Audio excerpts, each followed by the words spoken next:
and welcome to Mock the Week. I'm Dara Breen. Joining this week are Josh Widdicombe, Zoe Lyons and Nish Kumar, Ed Byrne, Hugh Dennis and Milton Jones.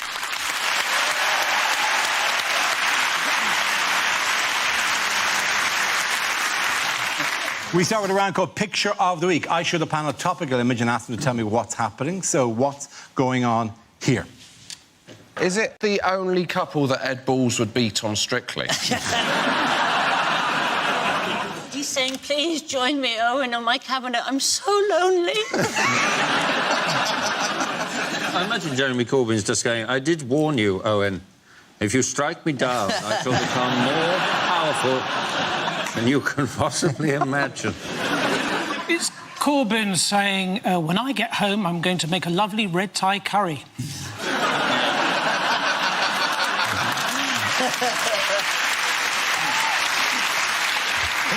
I don't think he's saying anything. I think he's just looking at him going, ah. He's asking him, will you book my train tickets for me? I think I'm on a blacklist.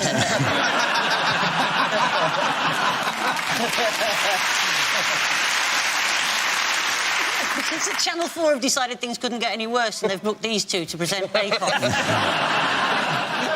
It's Corbyn saying, stay calm, no need to explode, as I said to the Hezbollah.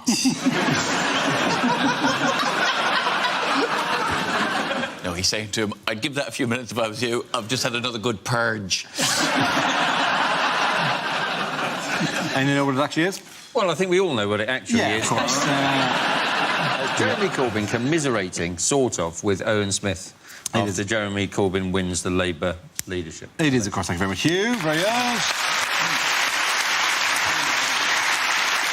Yes, it's a picture of the leader of the Labour Party, Jeremy Corbyn, and his defeated opponent in the leadership election, Owen Smith. At the Labour Party conference this week, Corbyn was unveiled as leader after being re-elected with nearly 62% of the vote. So he won it very easily, and he did very well, but at the same time, that may not translate into anything in terms of winning a general election. No.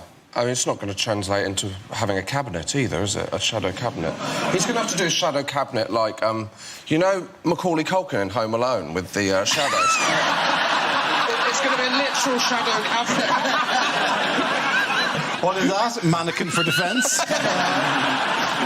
You've got to admire the Labour Party's ability to see the Conservatives in chaos and respond like this. You call that political disarray? Sit down, let the professionals show you.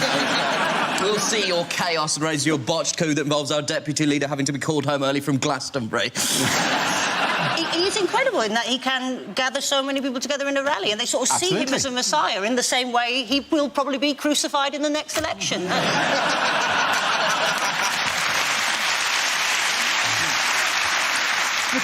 It's some statistic like that the largest political party in Europe or something at the moment, the largest amount of members. I mean, he rode in on a huge wave of success. It should translate across, and yet, and nobody's any attack on him, it feels like winning the technical challenge in Bake Off, you know, where you make some... Stop angling for the job. Just saying. Can I interject here? Has anybody on this stage won the technical challenge in Bake Off? Yes. Yes. What did you have to make? Lemon meringue pie, bitches! OK, right. Two things. Firstly, you were doing great on I won the technical challenge on Bake Off until you said the words, a lemon meringue pie. When you know... No! That's just a cake. That's not a technical challenge. It's some 17th century... Lemon meringue pie is not an easy technical bake. In fact, Paul Hollywood even said, he looked at me and said, I bet I'm going to cut right into that, and all the meringue's going to just pour out of it. Did it? Did it, buggery? OK, well, you killed my metaphor, which I was going to do a really nice thing. I didn't mean to kill your metaphor. I just meant to point out that I am more qualified to wield it than you are, that's all. I'll give you that. Tell us about your show. This is actually turning into the Labour Party conference. Tell us about your showstopper, Ed. How did that go? How did your showstopper go? Didn't go well. Didn't go well, did it? Carrot cake and it was raw in the middle. And then you just threw icing at it like you were trying to smother it. You're slagging, but I like the fact that you watched. Oh, I watched. What did Corbyn say about the MPs who would Well, he said he'd wipe the slate clean, probably with their own faces, but he will have them back. There'll be no hard feelings. He said most will not get deselected, which is not the most reassuring way of putting it. It's like if a doctor says, we can save most of you, the still end of this hasn't gone well somehow, and I'm down a limb or two at the end of this particular interaction. So you can't trust the Labour Party anyway. At the beginning of conference, they always sing the song, "We'll keep the red flag flying." But if they get into power, that means no one can go swimming.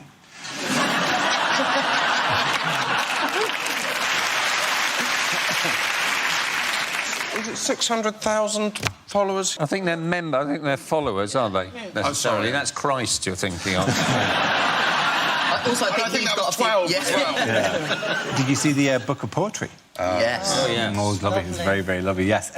Labour supporters released a book of poems for Jeremy Corbyn that Michael Deacon from The Telegraph tweeted about. Corbyn's not even a good word to rhyme with, unless most of the poems about Dorbin or get my J-Class, do some absorbing. They're your two options, really. If it was Jeremy Hunt, we'd all have a big laugh and it'd be fun. Let's deal with that now and move on. What do you think the Corbyn sounds a bit... You can say you've got the green bin for glass, haven't you? You've got the black bin for plastic. You've got the Corbyn for recycled old ideas from the 1970s.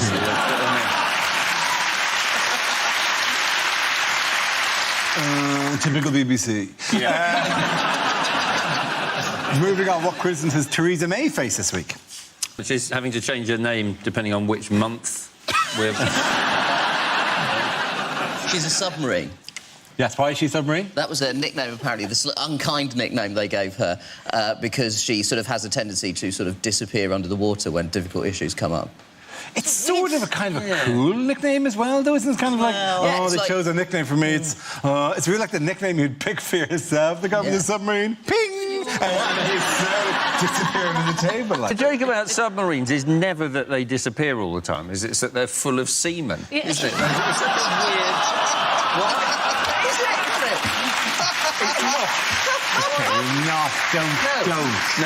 Don't broadcast, please. We all saw that one and didn't go for it. And he, the classiest one among us, went for that joke, all right? I appeal to your better... Man in the editing suite, I appeal to your better angel. Submarines don't disappear, do they? That's not what you associate with submarines, well, is they it? don't, yeah. They pop up eventually, you know where they are, right? That's the point of a... Yes, and they're heavily armed and they pop up unexpectedly. If it was the case that they were having meetings and then unexpectedly she'd like, hello! From underneath the desk. Hello! I'm doing that! Oh! Run silent, run deep. And then she goes back under the desk again. Also, nicknames don't always have to be accurate. When I was at school, my nickname was NK47, and my first email address was thechocolateBombshell@hotmail.com. So, still active. You are such a loser. Hotmail. All right, Mr. Ask Jeeves. Why is Sam Allardyce England's greatest manager? He managed England for one match and he won it. So he's the only England manager who's ever had a 100% record. 100% win record. He will be fondly remembered. Yes, as we all know, Sam Allardyce departed his job after 100% record on Tuesday, leaving the FA with mutual consent after an event. What was the event? Has he gone to the event dressed as you, Dara? That's not mentioned in a nice way. On the one hand, I feel that's very unfair to pick on somebody for having a dark jacket and a white shirt, but the shit I got last time for having a waistcoat, have at him. This photo of Allardyce was taken by the Telegraph's undercover journalists. Could you not have gotten a better photograph of him? That one's very grainy. That is him at the table. He's got a pint of wine. Everyone loves the idea that he went, yeah, I'll have a pint of... just a pint of wine. Not too much, because I don't want to speak out of turn and perhaps for these words to be used against me at some later stage. But all I ask is that you bring me to a restaurant where I can drink a pint of wine and eat the largest Malteser in the world. Just leave it slightly out of reach during the meal. I want a Malteser as big as my head. And I'm going to finish the meal with that. England now need a manager that's going to stay, don't they? Because we've been through a few, haven't we, over the years? We need somebody with staying power and who's popular. So it is time for Jeremy Corbyn to become the England manager, don't you think? Bring the game back to its Let roots. the members vote. That's Play the with it. Corbyn way. 11 left-wingers, the world's worst formation. At the end of that round, the point's going to Ed Hugh Milton.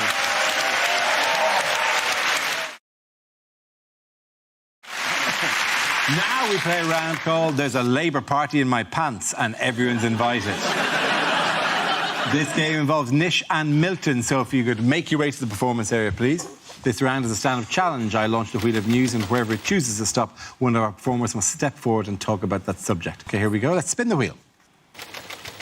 And the first topic is health. Who's coming out? Nish. I had a bit of a health emergency last year. I was doing the washing up and I cut my hand. I was washing up and I pushed my hand into a glass. The glass shattered and it slashed my hand here and I had to go to hospital. And let me tell you this, the NHS staff are incredible. They're really nice to me. They're really sweet. One of them called me a brave boy. Which is good because I was being one, so I don't know what you're laughing at, OK? I'm the one with the badge. Anyway, before I did that, I did something which I probably regret doing. I called NHS 111. Now, if you don't know what this service is, it's a service the government has brought in to replace NHS Direct. So if you have a non-life-threatening emergency, you're supposed to dial 111 on your phones. Now, I'm sure that these people are very nice, but based on my experience, they have proportionately less skill than their numerical value compared to 999, because it was the blind leading the blind. At one point, she said, "How is the blood?" And I said, "Red," because I had no idea. Then she said, "Is there a lot of blood?" I said, "Yes," because there was a lot of blood. And she said, "Is there enough to fill a mug?" I've got no idea. I don't wish to brag. I have a lot of different mug sizes in my house. Also, while this was happening, I was just panicking. I wasn't decanting the blood in that it could be poured back into my body at a later date. Then she said, "Is the blood flowing or oozing?" I said, "I have no idea what the difference is between those two things is." And she said, "Oh, there's a difference." And I was like, "I'm not getting into a semantic debate with you while blood is gushing out of my hand." And she just went, "Gushing, thank you very much." Well done, Nish Kumar. OK, that leaves us with Milton. Let's see what you've been left with. And the topic is transport. When I was at school, my bike was smashed up. It was my own fault, really. I just handed out leaflets saying, "Bullying, let's break the cycle."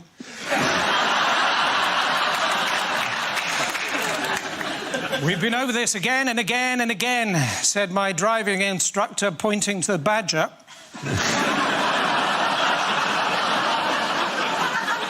Apparently, there is actually a road in the north of England called Quality Street. And there's only one person living in it, and he's both Turkish and delightful. Tricky, isn't it, if you're both a moth and a sea captain? In charge of a ship. But up ahead, you see a lighthouse.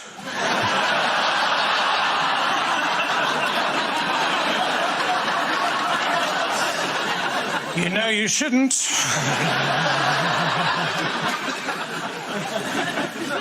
Toilets in trains are rubbish, aren't they? Especially the one right at the front, and the bloke in there gets so cross.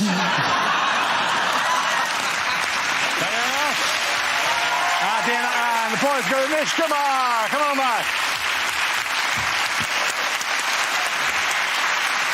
Our next round is called If This Is the Answer, What Is the Question? On the board are 6 categories. Nish, which category would you like? World news, please. OK, world news it is. The answer is 40 days. What is the question? Is it the number of consecutive days my mother has texted me saying, "Have you had a haircut?" How long is it to the next Labour leadership election? Is it how old was my pet ant when he had his midlife crisis? Is it how long did it take Joey Essex to read The Hungry Caterpillar? Is it how long does it take to go she loves me not round the whole of the Chelsea Flower Show? Is it, once he's elected, how many days will there be in Trump-tember?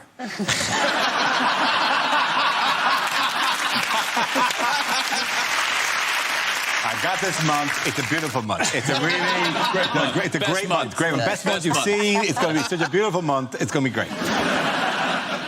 How long was I in a hotel room when I put the "Do Not Disturb" sign on the wrong side of the door?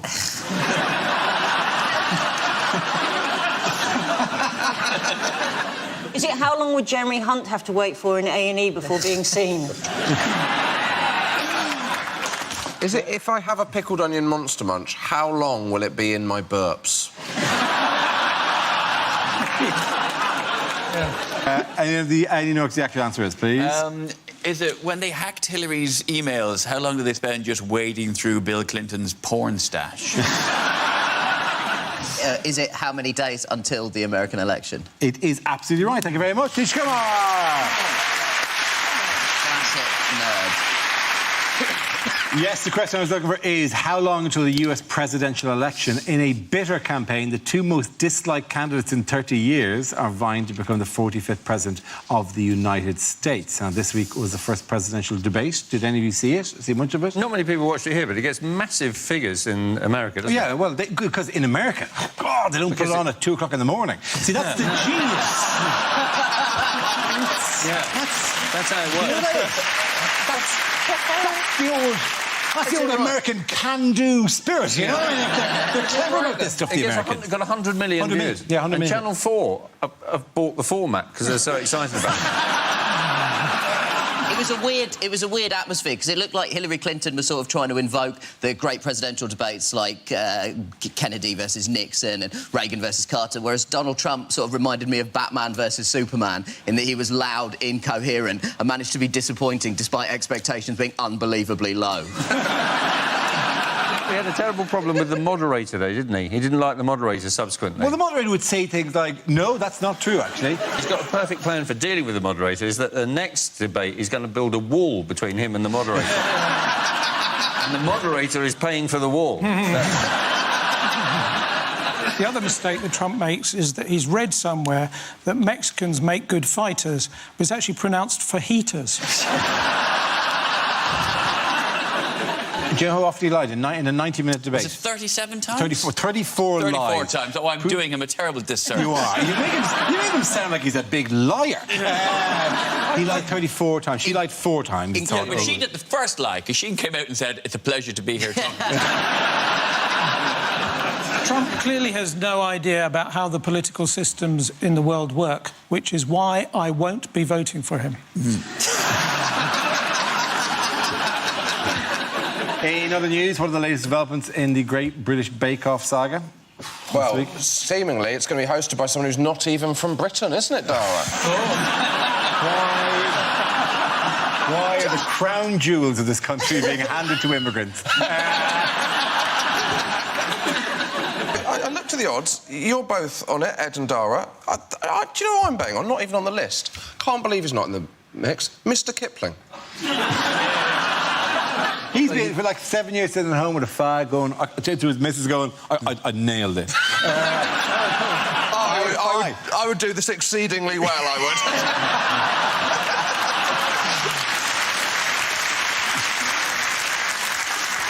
would. No offence to you, Dara, but I would like Ed to host it because he seems to know a lot about caking. And also, I believe it's caking. Yeah.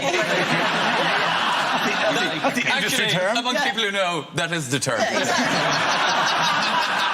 Caking sounds like an urban slang word for something that sort of came after dogging or something, didn't it? Yeah, Tory MP's been caught caking it. But also, in a tent as well. Oh. it'll be reassuring because you look like an exact combination of Mel and Sue. That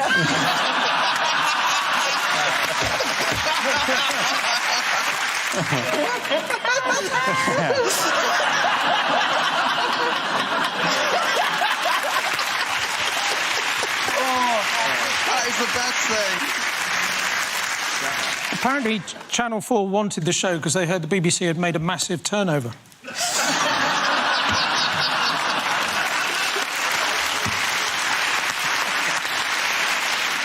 I've got beef with Paul Hollywood because when I was voted the second worst dressed man in Britain, Paul Hollywood was voted #1. I met Paul Hollywood and he said, oh, it's unfair us being the top 2, and I felt like going, Well, for me it is. You're a mess, mate. Bootcut jeans with your cuffs turned over? Come on, mate, have a word. Do you know what they describe my style as? An update on Bilbo Baggins.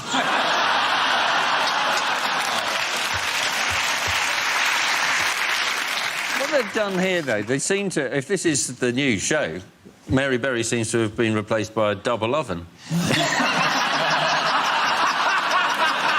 That's not... That's not... It's like one of those 70 robots from an ad for mashed potato, and the door opens. What are you doing now, Paul? What do you think, Berrytron 5000?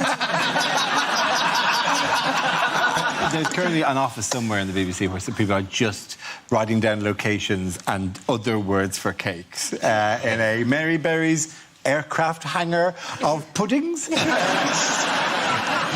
not allowed to do it, though, are they? They're Isn't not- that the no, thing they- about how they might not be able to do it because it will infringe copyright and all the rest of it? Well, how do you pick a But copyright? essentially, it's just a cookery principle, isn't it? They're using the just- leftovers. It's yeah. fine. The BBC have got to do distinctive programming that's not on other channels, but what about the news? I hear that Channel 4 have a show where 6 people and a host talk about the news and events and try to make it funny. Same show? Outrageous. That's disgraceful. All right, don't blow the gaff. And they don't have to be saddled with women and minorities.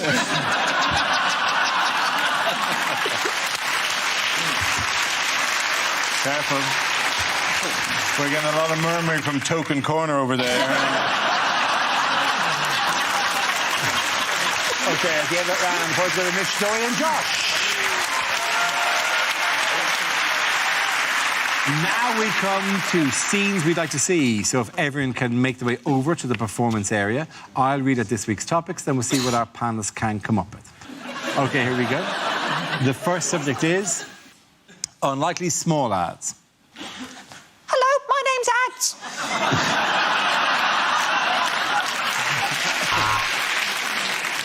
For sale, 1 tent. Please contact the BBC.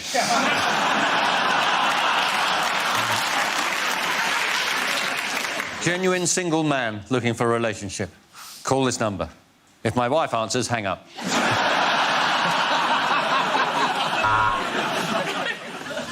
Free to good home.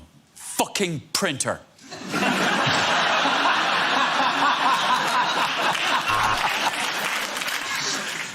Phone to hear my talk about how I became obese. 888-8888. Rubbish collection services. Yep, we are genuinely shit at it. I saw you on the tube. You were wearing the pink sweater with your hair pulled back. I had my cock and balls out.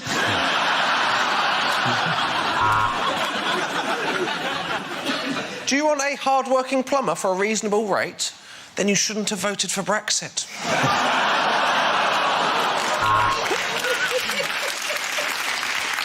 Learn English on Owner Home. Good examplings, quick books, disbelievable price. You buy?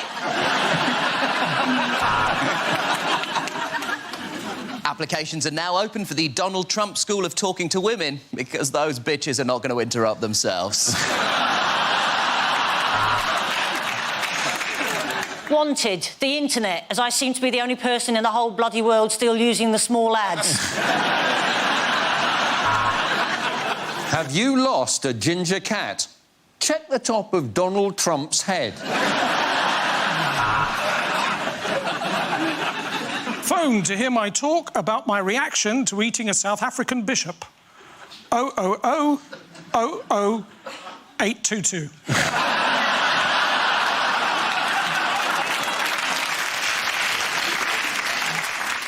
Respectable middle-aged lady would like to meet gentlemen for cosy nights in, country walks, theatre visits, and occasional eye-popping anal.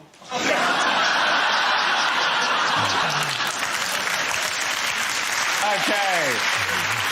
The next topic is things you wouldn't hear on a TV cookery show.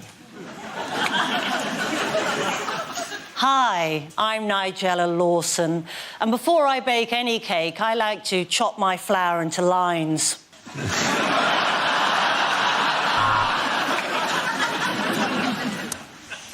can see that's rising nicely. It does that every time I think about how much money Channel 4 are going to pay me.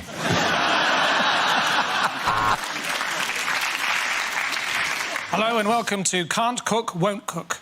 Today we won't be making anything. Goodbye. Coming up next on Saturday Kitchen, whatever we want, because we know you're too hungover to change the channel.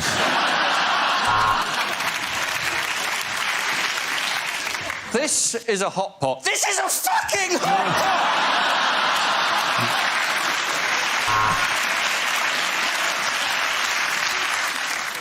So, if you want to bone a chicken, what you need to do, take it on a couple of dates, and then invite it back, put on some romantic music, and let nature take its course.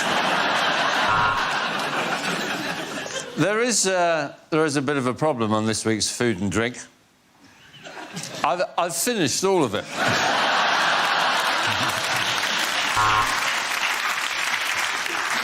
This is a Thai chicken curry, or as I like to call it, hot Asian cock.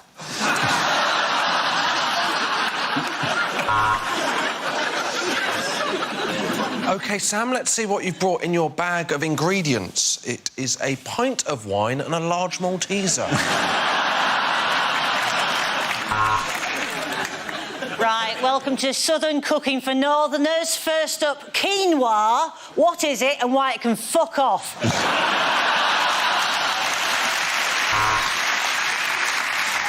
Well, if you're going to pop it in, don't forget to cover it first. I didn't, and that's why I'm making paternity payments.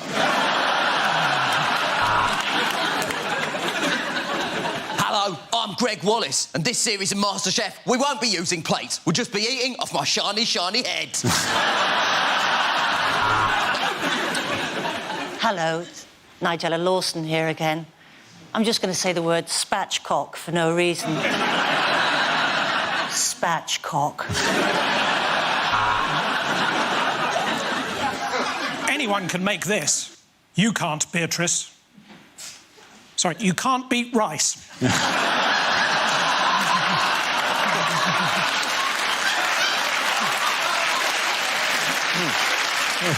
just all go home. Yeah, let's just go home.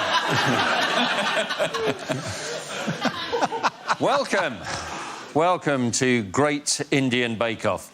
I'm Paul Bollywood.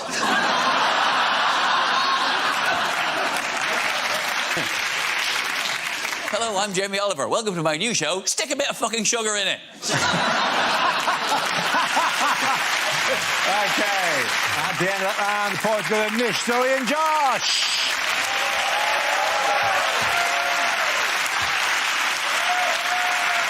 That's the end of the show. This week's winners are Josh Widdicombe, Zoe Lyons and Nish Kumar.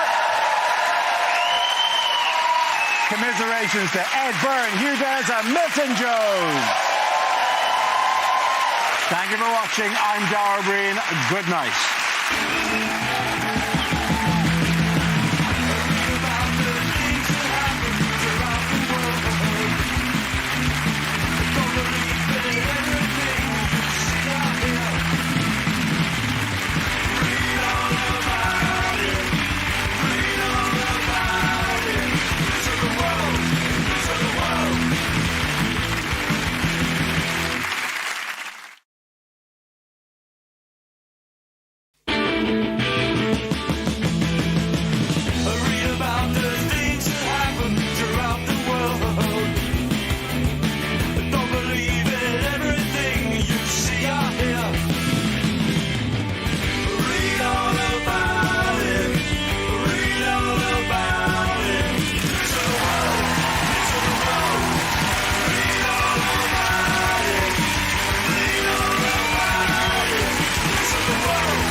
And welcome to Mock the Week. I'm Dara Breen. Joining me this week are John Robbins, Sarah Pascoe, Rob Beckett, Ed Gamble, Hugh Dennis and James Acaster.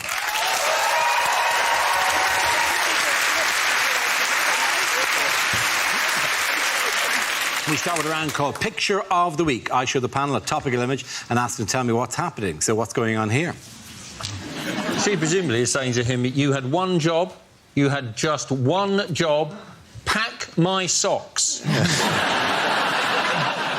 that Bruce Lee and Woody Allen win fancy dress competition? Which one's which? Who knows? Is he saying it was your job to look after the handcuff keys? Is this Kim and Kanye enter witness protection?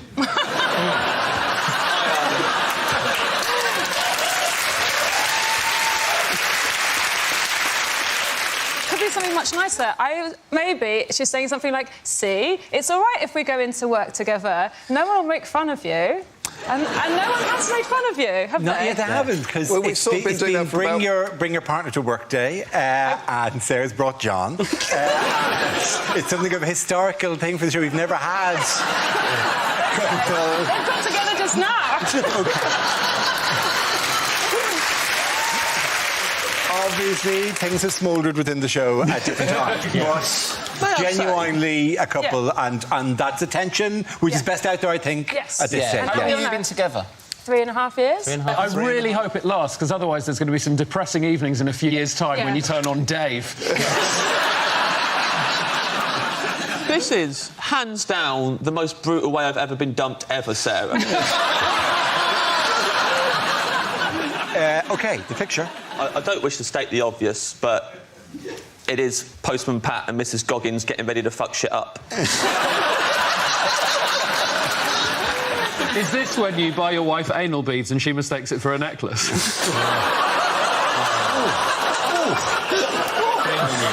I can't believe so many pearl necklace jokes, and yet you've gone for anal beads. Does anyone have the correct answer? So it's please? Theresa May. Yes. And it's her husband, Philip. Yes. And so is this about the Tory conference? Absolutely. Thank you very much, Sarah Pascoe. Very good. Yes.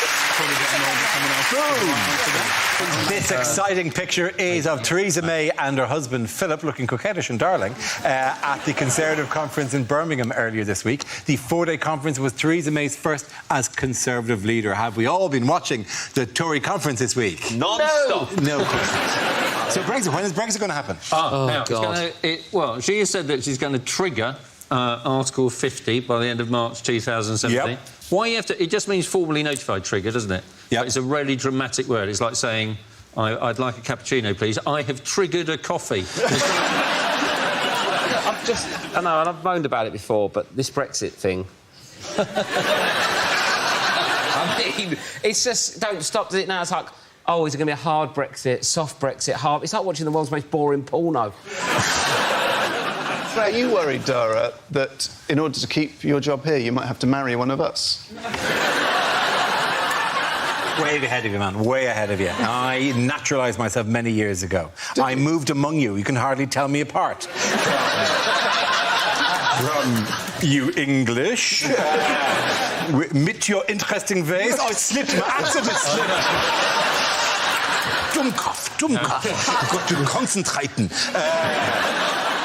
What brilliant post-Brexit opportunity has the Department for International Trade promoted this week? Oh, this is the jam. It is the jam, Because everyone was really worried about everything. And obviously we looked for Twitter for solace. And then we also saw an exciting tweet that there is going to be... If someone can come up with an innovation in jam, then we can export it and be millionaires.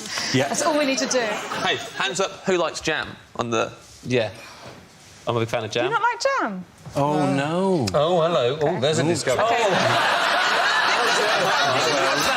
Looks like someone's having a fruitcake at the wedding. Can I say that the jam thing irritates me, though? Because the jam thing is that we've been told there's an opportunity for Britons to sell jam to Europe. Yes. That's a big opportunity, right? And all the Twitter comments were trying to sell jam to the French, all the French provide all that. They do, but we make really good jam. We make really, really good jam. hate this thing. I hate this thing. Doing down the country. Yeah. No, whereby everything that comes from France is more sophisticated. Their jam just comes from a big jam factory near Marseille. I mean, when I was a kid, we all thought ski yoghurt was incredibly sophisticated. It was made in Swansea.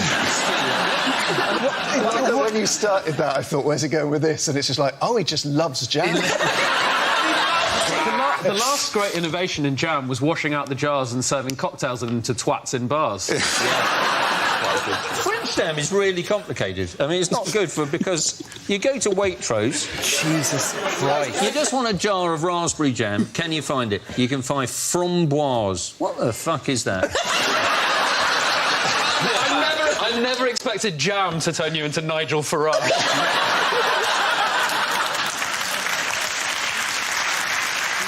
What I'm after Jam is the freedom to boil our own fruit with sugar. That's what I'm after. Hugh, Yes. if you feel this way, you should join the Conservative Party. And that's why I love you. Who made a typically colourful speech at the conference? Boris Johnson. Sorry, Hugh, you had your hand up. No, I was going to say Boris Johnson, but... We should have said it at the same time. Yeah. Sarah, it's normally Hugh's job to do the right answers, and I just feel like Someone would have been, yeah. As funny as you want, but the right answer, that's you. Honestly, I've got two jobs. I get the right answer, and on occasion, I talk about jam. Who made a typically colourful speech at the conference? Can I just ask one question? Oh, my God. Is it how Why they get the little isn't safety thing to go down? Why isn't there orange jam? Marmalade is... No, that's not jam. That's got bits in. Yeah, I'm happy to move on as well. And I'll give you a clue. The answer is Boris Johnson. Who? It was Boris Johnson. Shut up, I have to ask the question first. Let's stick to the conventions of normal language. Who made a typically colourful speech at the conference? Was it Hugh about jam?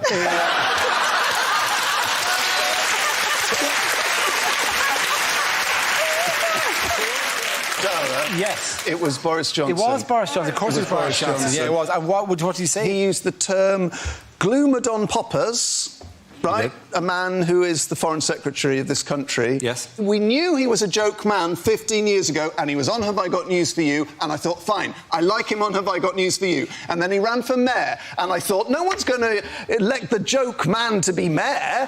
And then he's the mayor twice. And then he leads the Leave campaign, and you think... No one's going to actually vote for economic suicide because the joke man tells them to. And they do. And then finally, he's revealed to be the sort of self-serving little toe rag. Ghost stabs him in the back and you think, whoo, it's done. Everyone knows the joke man is an idiot.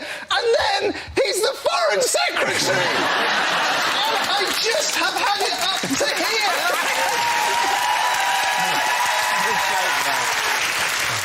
Does he like this around the house as well, does he? He always gets jealous of my exes. You can take the piss out of him as much as you like. To me, he looks like a bloke that would like jam. What had the Health Secretary, Jeremy Hunt, come out against this week? Health?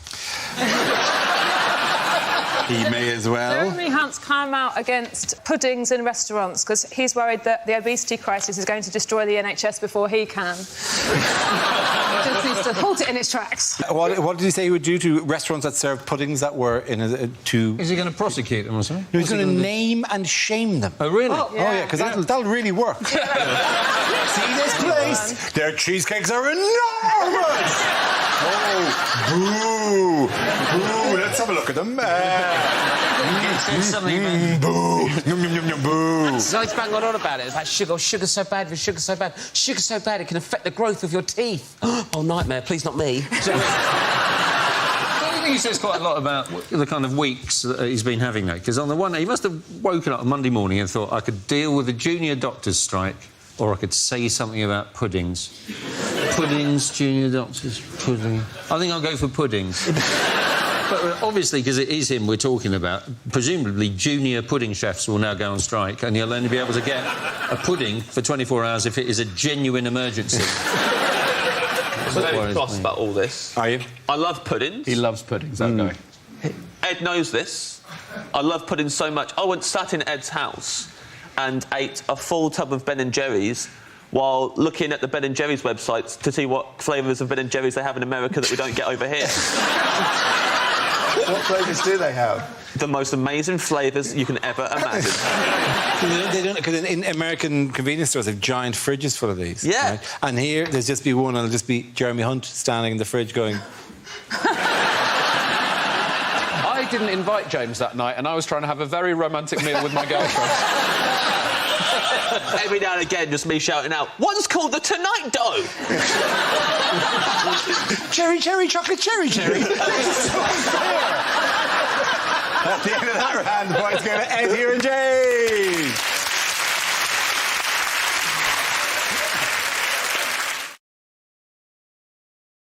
Now we play a round called Trump Around, Trump Around, Trump Up, and Get Down. This game involves John and James. If you could make your way to the performance area, please.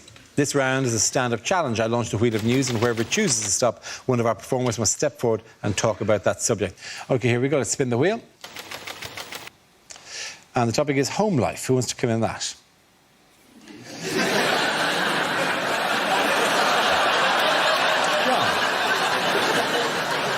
So, my girlfriend went away for 4 weeks to Australia, and in the run-up to her going away, she was very concerned about how we'd cope. I... sort of less worried about that. I'll be honest with you, what I was mainly thinking in the run-up to my girlfriend going to Australia for 4 weeks was... Ray! Lads! Down the pub! That's a pint glass, by the way. Turns out they've moved on. Their girlfriends aren't away. Their kids exist.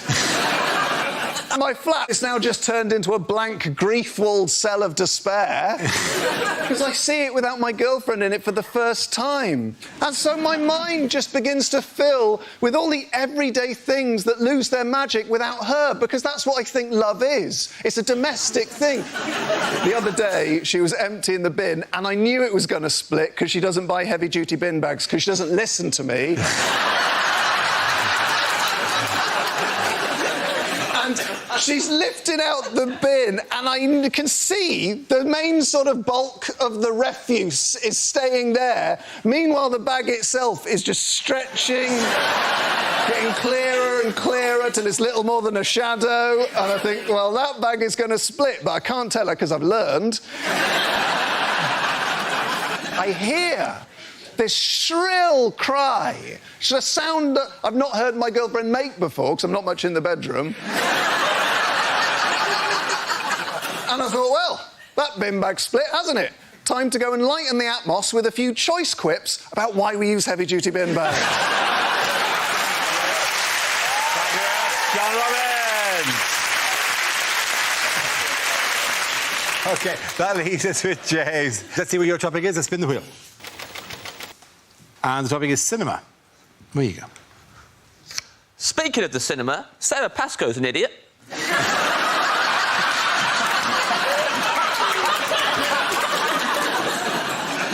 Love going to the cinema. My favourite film I ever saw at the cinema was the Eddie Redmayne classic, The Theory of Everything. I loved it. It should have been called Look Who's Hawking. That's my only criticism. No, but it's perfect. Worst part of going to the cinema is other people. Easily. Sitting there. King of the Jerks is behind me. This really angry man. Had a go at me at one point because I was snacking. Get over yourself, Grandad. I'll do what I like. In his defence, I was eating a big bag of fortune cookies. Cracking them open, reading them out loud. It was disruptive. It was disruptive. End of this film, man behind me goes, "Ugh, that's 2 hours of my life I'm not getting back." I thought, oh, got some bad news for this guy. Every hour of your life. Now you're never getting back. They're gone forever. Time is not refundable. Death is the end. And I know that because 5 minutes earlier, I'd read it in a fortune cookie. very much, James A. Carter. Then round the fourth goes John Robbins.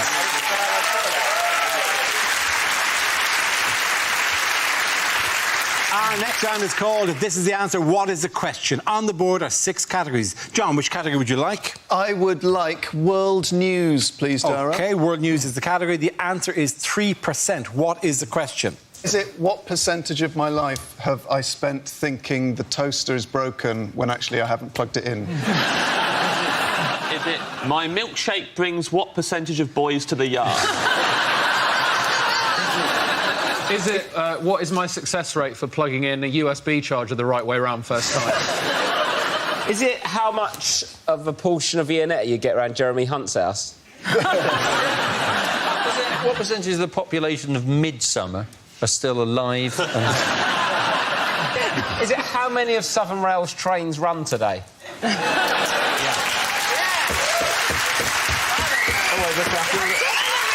Oh, yeah. You're ha and clapping now. You're never getting home. Is it, what are the chances?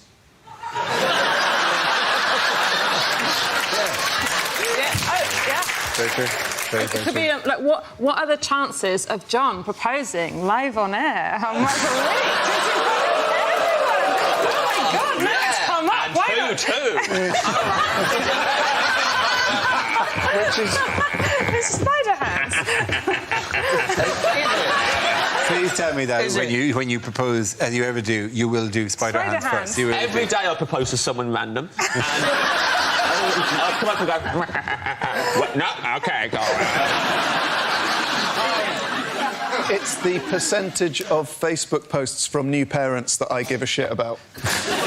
Is it... Oh, yeah, you all got kids, haven't you? Keep your dirty dick in your trousers and save us all a lot of bother.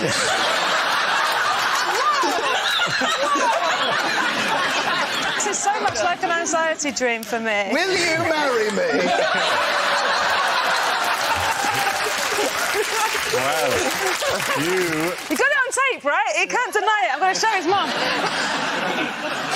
Is it no jam? It's not about jam. It's clearly not about jam. What is the answer? It's world news. It's We world make our own news. jam.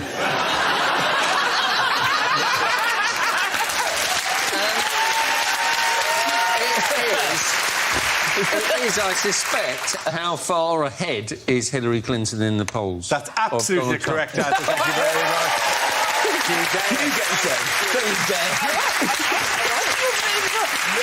Yes, despite some wonderful candidates there, the question I was actually looking for was, in recent polls, how far ahead is Hillary Clinton in the US presidential election? This is the news that in the aftermath of last week's debate, Clinton opened a 3-point lead over Republican candidate Donald Trump. Are you all following it? Oh, yes. About 5 weeks to go until the election. I've made my mind up now. I'm voting for Trump. Yeah? I'm voting for him. It's going to be a full-on protest vote, and he will never win. He'll be fine. And if he wins, then I'll just Google the consequences later. Donald Trump never thinks ahead as to what people could Photoshop in, does he?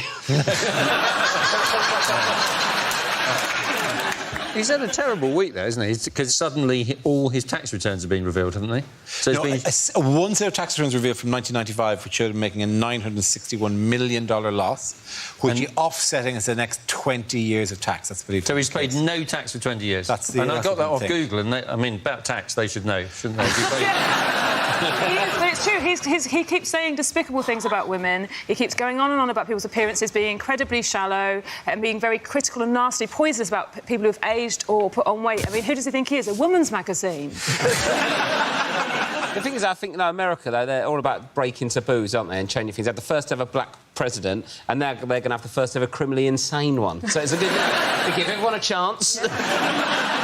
He does it all himself, doesn't he? Like, he talks about having the most stamina, but the only reason he needs stamina is he keeps making such a prick out of himself. Like, her at the debate was like a boxer just stood there in the ring watching another boxer punch themselves repeatedly in the face. It is the thing. Everyone, people are worried. I'm very, everyone calm down. Everyone should relax about this because there's a graph. If you look at all the websites of the political things, you see the graph, which is a gap between where they are. And it's always been Hillary on top and him there, and occasionally they veer together around about time, and then they veer out again. And it seems that every time they get a little bit closer, it's like Americans keep tipping up towards the wet paint and wanting to touch the wet paint, and then going, no. Every time it gets within a couple of points, it's like America goes, what are we doing? No, well, of course I wouldn't vote for him. And then after a week, they go, maybe I would. No. Who has offered Trump some advice for the next debate? This is Nigel Farage. Farage, yeah. Farage is, he's fresh from ruining the UK. Now he's going to go and ruin America. He's very much the Robbie Williams of politics. Or maybe Trump read that thing about how if you have an ugly friend, it makes you look better. Guy. So it shows you how bad Trump is, because I'm not a huge Farage fan, but I'm looking at that going, oh, come on, Nige, don't do that, you're better than that. Which ambitious space experiment has come to an end? This is Rosetta, isn't it? Yes to Rosetta, no to the Moon Man. Which... It was a stab in the dark, I admit. It's the Rosetta mission, Dara. It is the Rosetta mission, yes. And the Rosetta mission took 12 years and 6 months.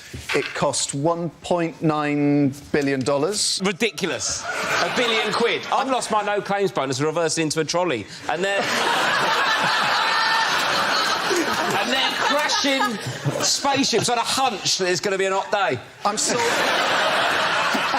sort of with Rob on this one. Thank you, John. I don't think you understand how much things like this mean to Dara. And it's all right when we're sitting there making fun of politicians, but this means something. So it could not be me.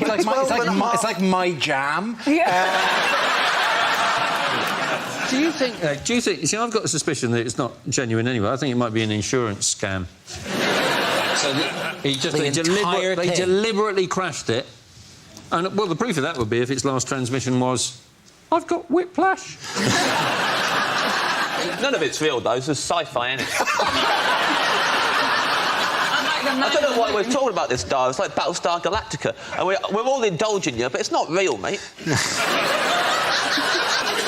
Is any of it... Is none of it real? On the next episode, they send Henry Hoover up to clean up the mess.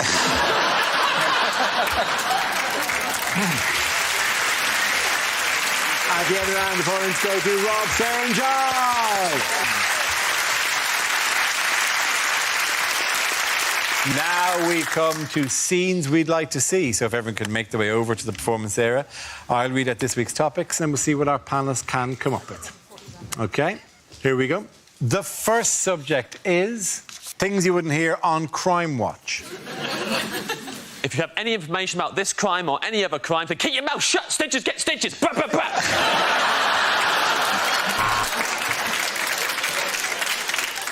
A relative paid tribute to the victim who sadly died in the blaze. He said he was the kind of guy that just lights up a room. Studies have discovered that the majority of murderers are men. So what should we be doing? How can we support female murderers? Should we be subsidising childcare? The suspect defecated on Boris Johnson's doorstep. Witnesses describe the man as an absolute legend. No Crime Watch tonight, but reruns of Top of the Pops 2 are on BBC4 now, so just... The man broke into Battersea Dogs' home and released all the dogs. Police are desperately searching for leads.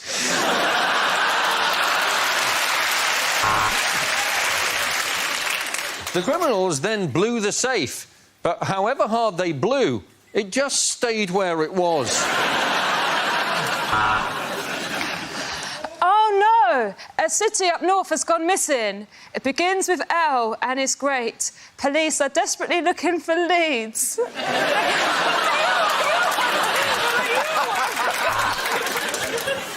Do you like it? It's a Rolex, I'll nick that. That is a Crime Watch.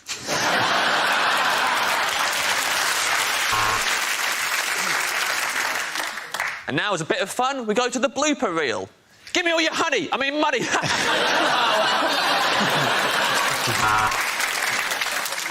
According to police, there were wet footprints leading across the bedroom carpet. Because one of us doesn't know what a bath mat is.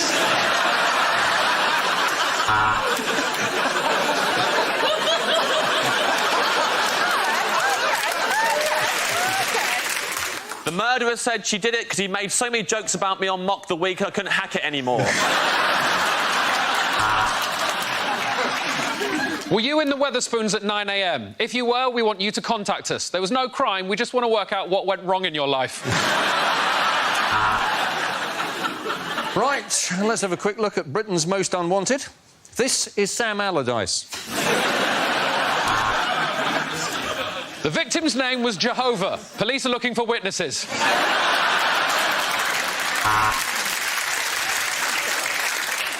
Well, you know, like greeting cards are about £4, aren't they? But if you put them in the self-service, there's no weight on them, so don't... Hello, welcome to Crime OK, the next topic is unlikely lines from a fantasy film. But the ring was lost. Frodo looked up. This rectal exam had gone badly wrong. I was Gandalf the Grey. But now, after only 3 washes... Will the Mad Lord defeat the Leper Queen? Rob Beckett, Fox News, Washington. My magic powers are strong. Put any penis in my hand and watch it grow. Your Majesty, I have ridden here for 2 weeks on horseback to deliver this important message from your brother.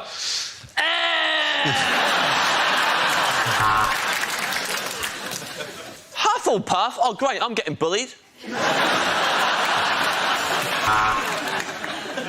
Frodo, it's so far, can't we just split a cab fare?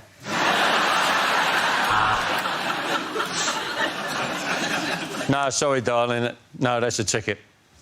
No, this is a double yellow brick road.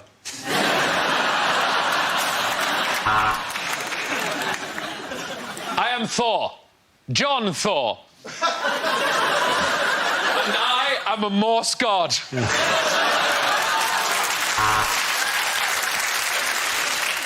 Tis I, Merlin, Grand Wizard and supplier of Premier League sticker albums. Suzanne, a shiny. Oh no! I've been bitten by some radioactive corduroy. That means I'm going to become James Acaster Man.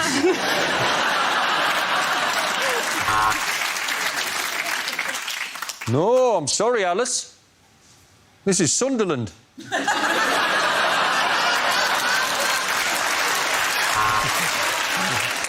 After travelling across the dark seas and desolate plains, finally I am home. I left my keys at Clive's.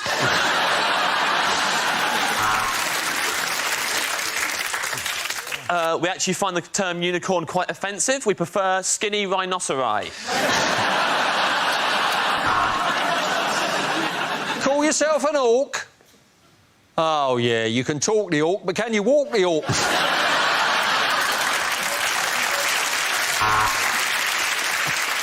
Do not go in there. It's an absolute bloodbath. It is literally a lion in a wardrobe. I cannot emphasise that enough. Killed a witch. Oh, my God!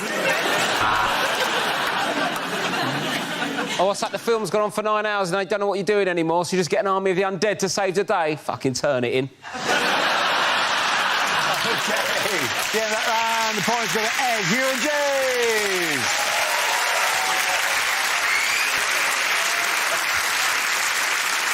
That's the end of the show. This week's winners are John Robbins, Sarah Pascoe and Rob Beckett. Commiserations to Ed Gamble, Hugh Dance and James Acaster. Thank you for watching. I'm Dara Green. Good night.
and welcome to Mock the Week. I'm Dara Breen. Joining me this week are Ellis James, Sarah Pascoe, Rob Beckett, James Acaster, Hugh Dennis and Gary Delaney.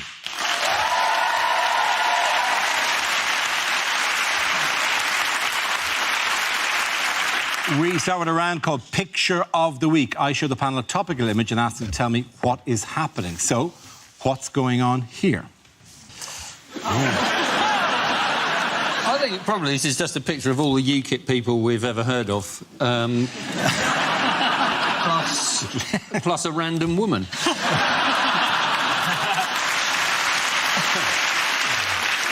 Can't work out where his chin is. Where it starts, where it ends. It's like a bag, isn't it? I've got a horrible feeling he's whispering to her. Do you fancy an in-out referendum?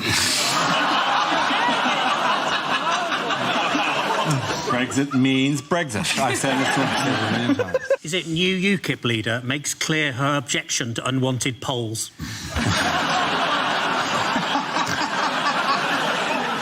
Is it, do you have problems lasting in bed? Look at this photo and never come again. Is this a still from the UKIP version of Titanic? In it, Farage's character suggests that they deliberately steer towards the iceberg and crash into it, and then, when it's sinking, still maintains it was a good idea. What you can't see in the photo that's been cropped out, he's actually naked from the waist down.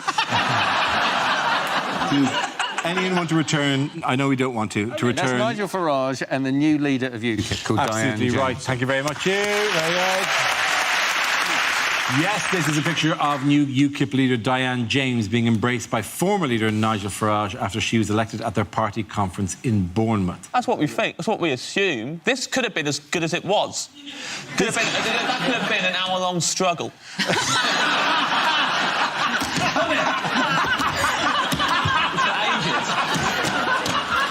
What makes me laugh is he said, like, now he's not the leader of UKIP, he can really speak his mind. Yeah. I don't know what he was doing before. Do you think before he was coming off of stage and going, I'm a bloody sellout, I'm a sellout? You're just telling them what they want to hear, Nigel. You're pandering to people. I was quite used to Nigel Farage, but I don't think I'm ready for a fascist leader called Diane. She said that she wanted to invoke Article 50 on Christmas Day as a gift to the nation. And I like the idea of some kid saying, Mummy, Daddy, do you think Santa's got me a bike? No, but when you wake up, you will be free from red tape. Why is Diane James already a cult figure in Malaysia? Because of a typo on your autocue.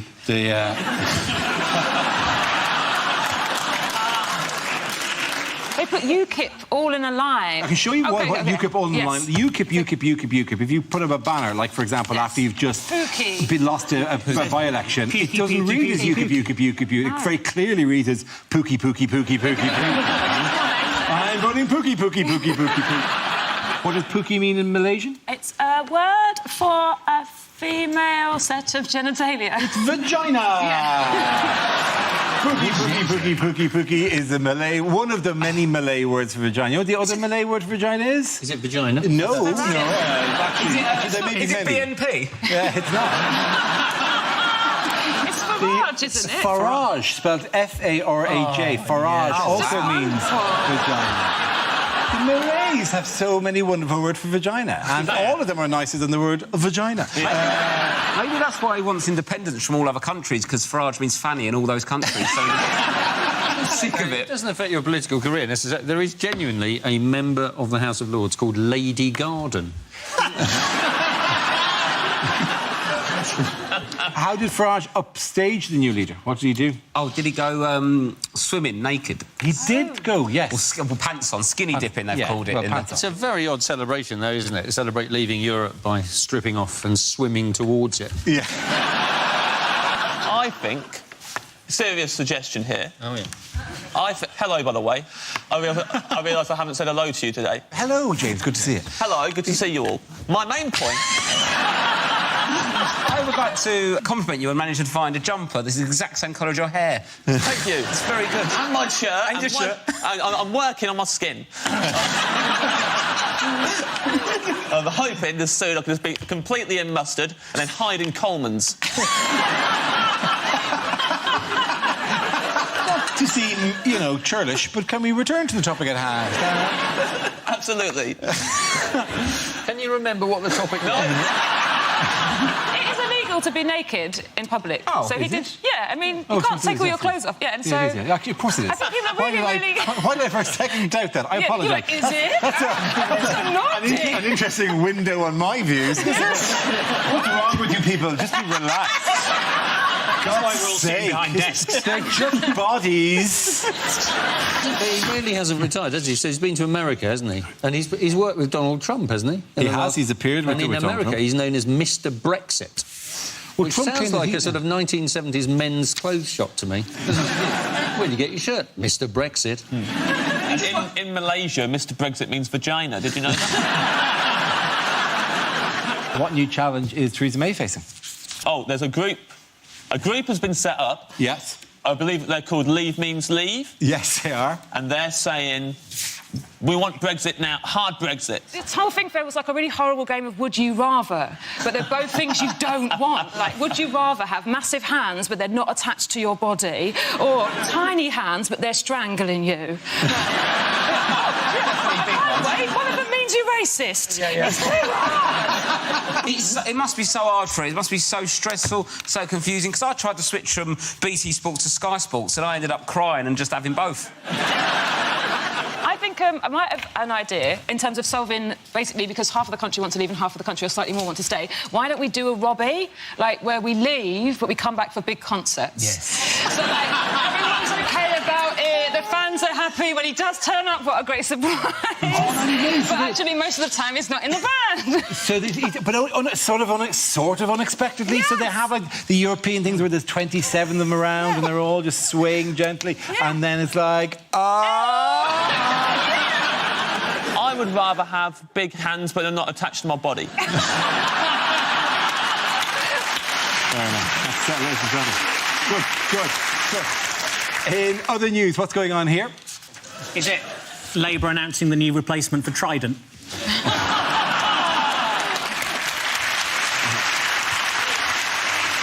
Is it like shocking photos of Tyson Fury before the alleged doping? Is he saying, hi, I'd like you to buy my lean green grilling machine? To be fair, though, boxing Corbyn would be a nightmare, wouldn't it? He don't give up at the best of times. Like, he's been knocked out 5 times, the rest go, I'm going to stop. He goes, no, I intend to carry on. Not until the membership of the party have decided I shall leave. You've got no face left, Corbyn. I think he's probably going, the gloves are off. Oh, hang on. It is, of course, Jeremy Corbyn, who in the last week of the Labour leadership campaign faces scrutiny of the influence of the hard left within the party. Yes, a lot of analysis going on about momentum now and how much influence momentum have. Yeah, I only heard of Momentum this week, and they sound like either a really naff team on The Apprentice or an amazing dance group on Britain's Got Talent. I thought it sounds like a bit of medicine to help relieve constipation. Take momentum. Do that face again. That's me if I've had to do... No, it just flies out of me and then you're bright as rain. That's the advert I'm doing next week. Momentum for men. Keep your composure. I am going to spend most of the next week replaying the inevitable GIF that is going to come out of that. That will be captioned Rob Sex Face. Yes, it's Momentum. By the way, who are, you know, they're a very passionate organisation who tweet a lot and get in touch a lot with shows when they're criticised. So a big hello to all of you on Twitter. Who nonetheless accuse me of being part of some sort of BBC-wide conspiracy. Anytime you vaguely criticise Corbyn, it's like, this is them with the computer over there. Not just furiously finding a thing going, you, and part of the BBC, the anti-Corbyn, like the BBC sit me down with Hugh Edwards and Fiona Bruce and the team from Match of the Day and tell us how we're supposed to hate Corbyn. Like, I can't even get into the BBC building, for Christ's sake. Have you heard about Momentum Kids? Oh, yeah. Brilliant. So I thought this was kind of You dodgily only have a reported. half a dosage. It's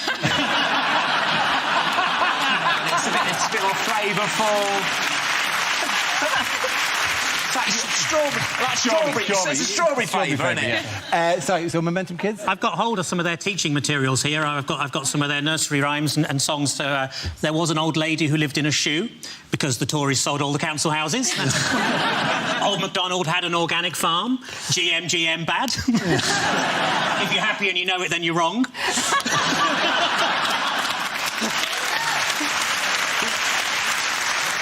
This is like all of my politics and my favourite songs. Well, I think that Momentum are setting up a child's wing of the Labour Party. The Tories have already done that, and they called it Eton. Am I right? Do you think that kids might confuse Corbyn with Father Christmas? Because he's got to be, doesn't he? He's promised people lots of presents, and adults laugh at you for believing in him. Yes! Christmas You've not just saved Christmas, you've saved the Christmas special. At the end of that round, the points go to Rob, Sarah Neves.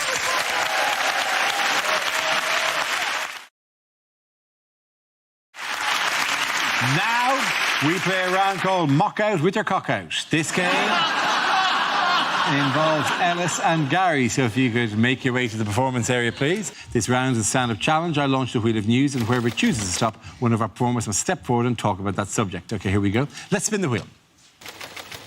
The first subject is life stages. Who wants to come in on that? Ellis. I've got a very young kid, and one of the things I've noticed about fatherhood is that it's turning me into a dad, right? I've started doing this thing that when I'm excited, I've only ever seen, usually Welsh, usually very working-class dads do when they're excited, and I call it the clap and rub. OK, so if my mum, for instance, said, oh, I can't be bothered to cook tonight, why don't we have fish and chips? My dad, because he'll excited, will go, fish and chips? Fish and chips?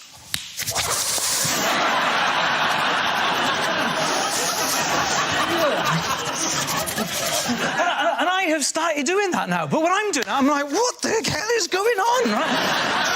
Why am I clapping and rubbing my hands? But it's an amazing thing, the clap and rub, because it's so versatile. You can use it to display excitement about anything. So you're like, oh, I'm going out for a drink with my friend Dennis. Oh, the inquiry found me not guilty. Another thing with having a baby is I think it brought on a midlife crisis. One of the first things I did when she was born was I joined a boxing club, like a proper spit and sawdust South London boxing club. I don't want anyone to be frightened at home because I'm not hard bloke, because at my level, boxing is almost exclusively skipping. I am absolutely incredible at skipping now, but I don't know how this is going to help me in a one-on-one combat situation. I'm so be walking down to Marley way late at night, and a bloke will be like, "Oi, give me your phone and your wallet." I'm like, "What, are you mugging me?" "Yeah, I'm mugging you." "Yeah, you mugging me?" "Yeah, I'm mugging you." "Yeah, yeah, yeah." "Well, try it." Thank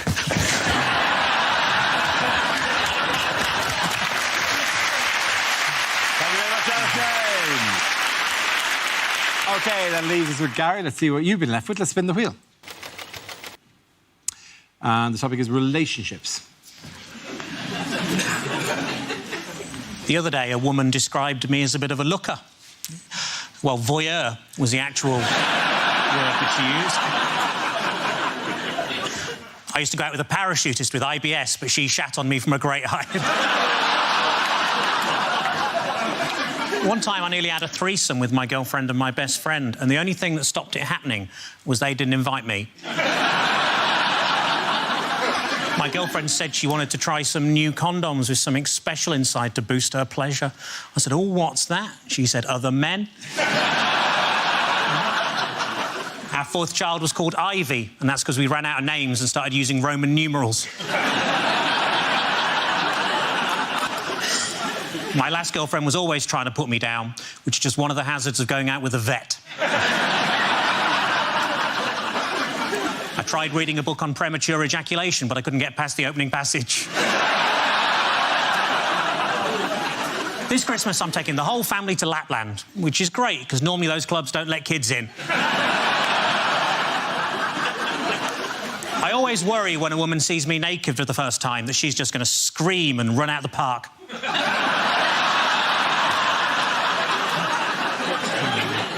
My girlfriend and I love watching box sets. We got 3 episodes into Orange is the New Black before finding out it wasn't about what would happen if Trump replaced Obama. Thank you very much. Well done. Point in that round and a go to lady. Come on.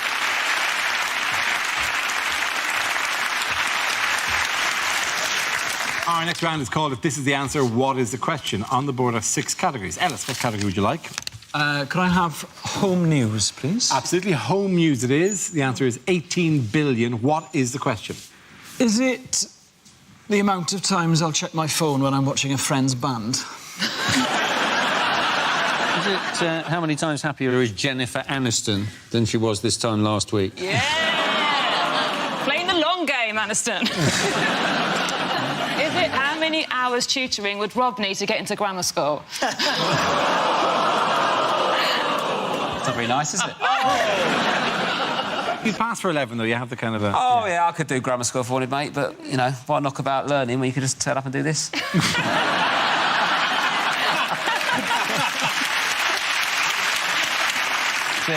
How many fridge magnets can you put on a fridge before it topples over? Is it how many times have I been told it's inappropriate to refer to myself as White Kanye? I like it as a nickname. I think there are 2 answers to this, Dara. Yes. It is, what is Google's annual income before tax? And what is Google's annual income after tax? Yeah.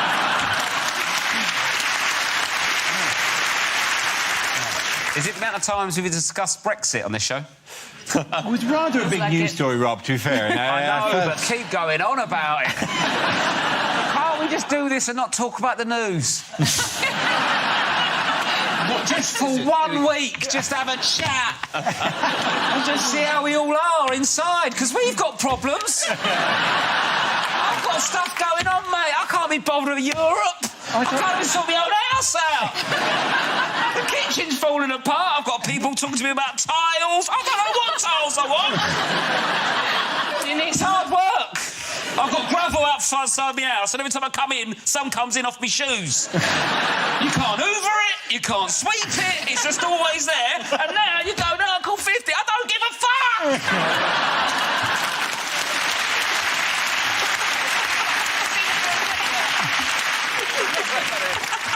Do you get like this? Why not? Take momentum. Is it how many virgins watch Robot Wars?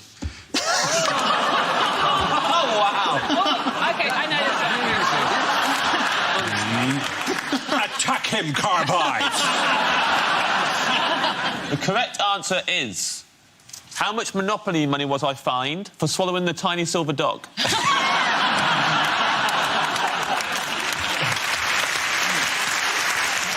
It's actually to do with the nuclear power station at Hinkley Point, isn't it?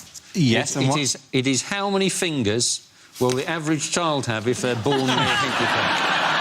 It's so close. It's in Somerset, mate. It's going to make very little difference. A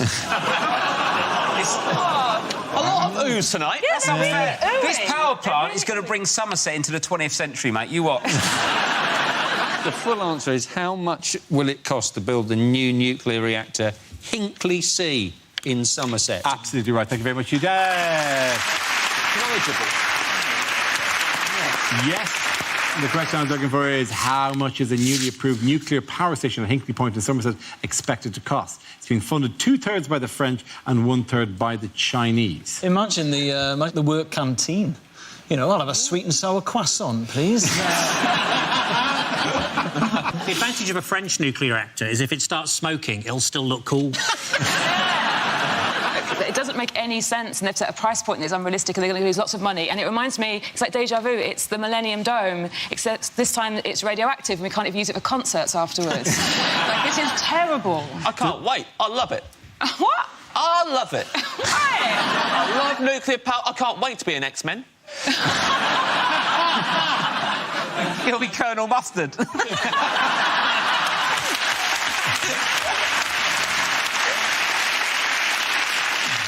people are tense because it's 1/3 owned by the Chinese, because they've got this strange idea that the Chinese, therefore, will somehow be in control and they might withdraw power. Like, it's 2/3 owned by the French. The French are getting off scot-free. Yeah, and also it's... You've recently insulted the French by voting to move away from them, and then they're going to build this, and then after a week it'll be knock knock.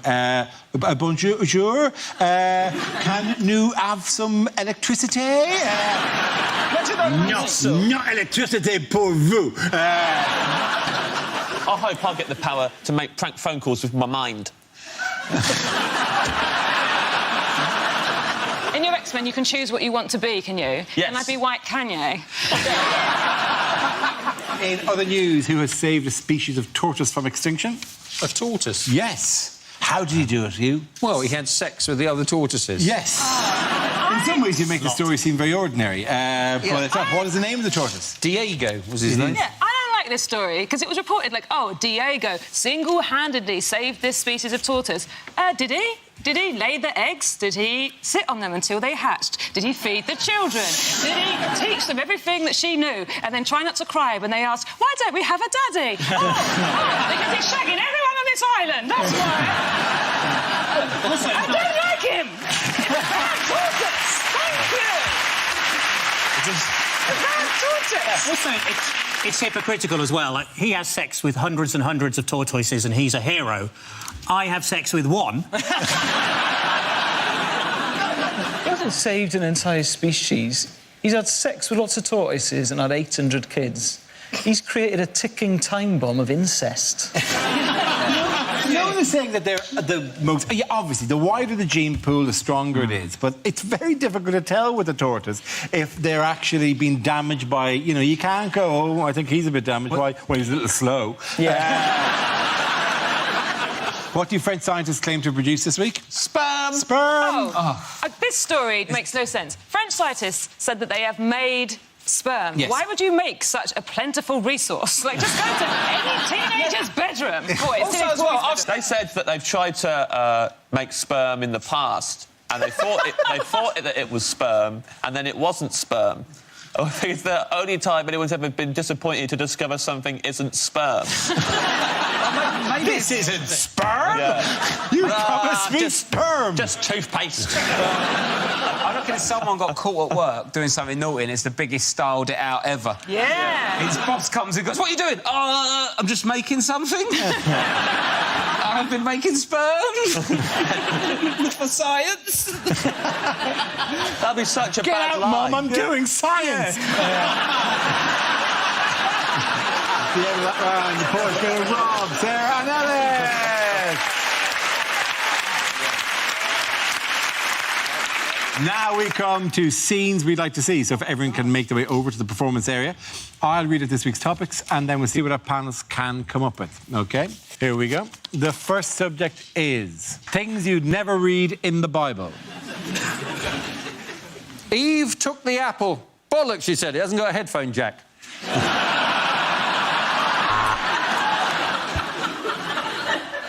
And it had all been a dream.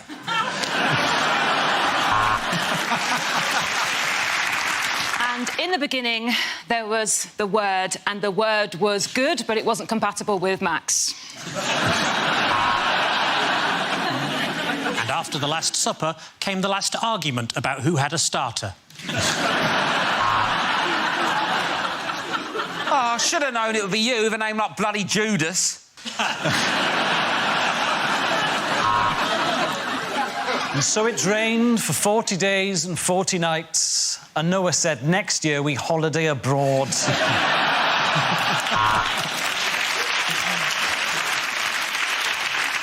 I have 5 loaves and 2 fishes, he said. Who wants cod in breadcrumbs?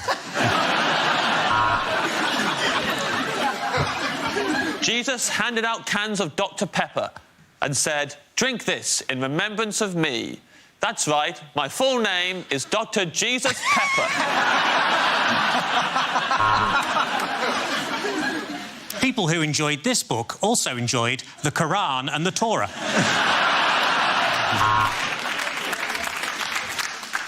There was stress in the Garden of Eden. Adam wanted to leave, but Eve had voted remain. This book has been rated 18 due to graphic violence, moderate threat and homophobia. God is love. The devil is 40. Match point.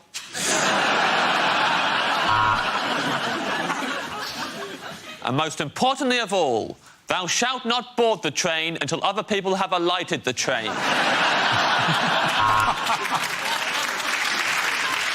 When Jesus saw all of the tables outside of the church, he went mental and started smashing everything up because he hated fates and had lost all of his money on the Guess the Weight of the Cake competition. There is but one commandment greater than these. Secure the talent before you buy the bake-off.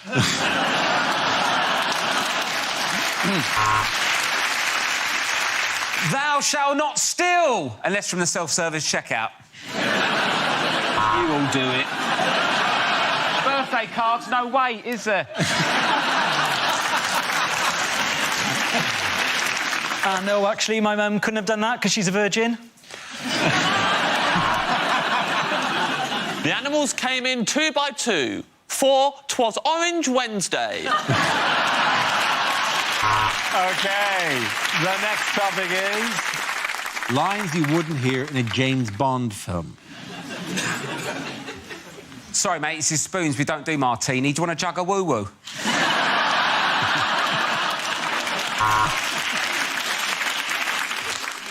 We've invented you a new phone, Bond. It's exactly the same as the old phone, but you need to buy a new charger. We've got the latest news on Thunderball 007. No one won last week, and it's a rollover. Ah, Mr. Bond. Welcome to this mandatory course on sexual harassment in the workplace.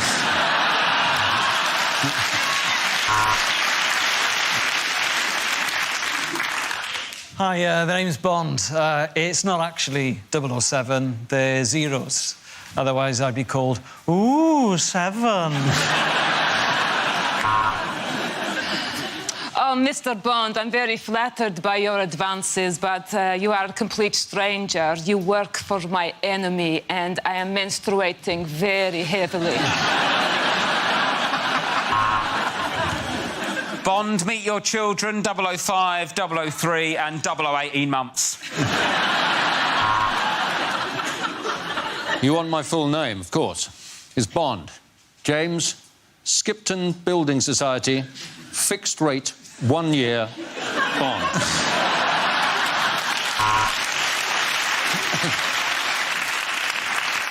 So another gadget, Bond. This is a way of distracting your opponents. Some light-up trainers for no reason.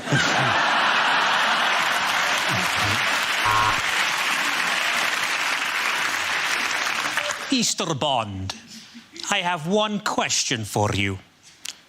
Does this testicle look swollen?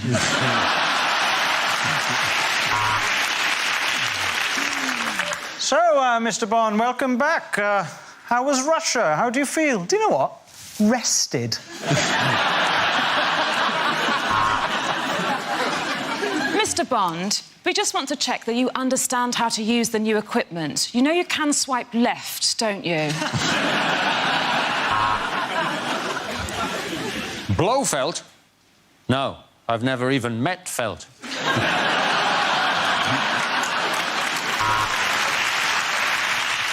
This is the easiest fight on top of a train I've ever had. Thank you, Southern Rail.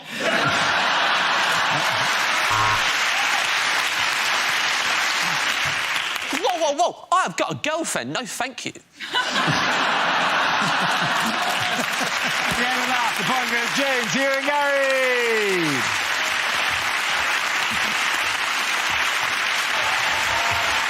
That's the end of the show. This week's winners are Ennis James, Sarah Pascoe and Rob Beckett.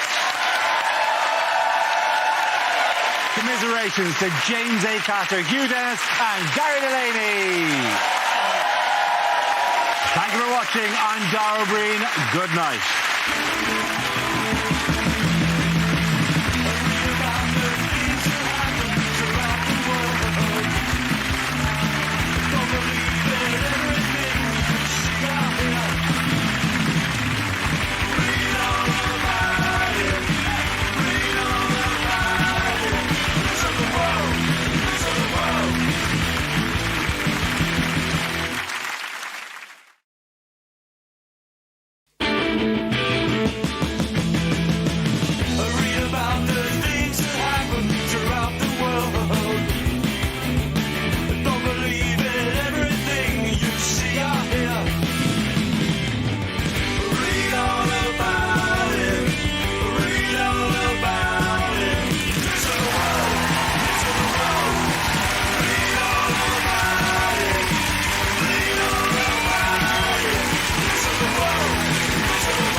and welcome to the final show in the current run of Mock the Week. 2016 has been quite a year. Brexit, Donald Trump and everything good died. So let's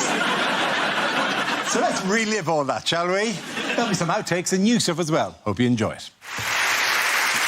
We start with a round called If This Is the Answer, What is the Question? On the board are 6 categories. Dane, which category would you like? Don't pick sport, Dane. Don't do it. Shut up, Ed. We do have to do this, Ed. Shut up, you prick. What has become highly desirable because of the vote to leave the EU? Irish passport. Yeah, one of these. One of these, baby. One of these. I know, pretty sweet, my friend. Isn't it amazing we've got to the point where our own Prime Minister is in a less internationally strong position than Jed would? The application forms of these have run out. They're expecting an extra 1 million of these. They're pretty sweet, you know, because... I'm not bothered about that. I think it's all a fuss over nothing. But on an unrelated note, I'd just like to say, Dara, I love you. I've loved you since the very first moment I saw you. And would you do me the honour of being my husband? Until now, though, it's been pointless having an Irish passport because they don't let you on a plane drunk anyway. Really, you are in no position, my friend. I've gone for it. I've gone for it, mate. Yeah, you took it in there, yeah. I'm just so sad. It's going to be all right, isn't it, Dara?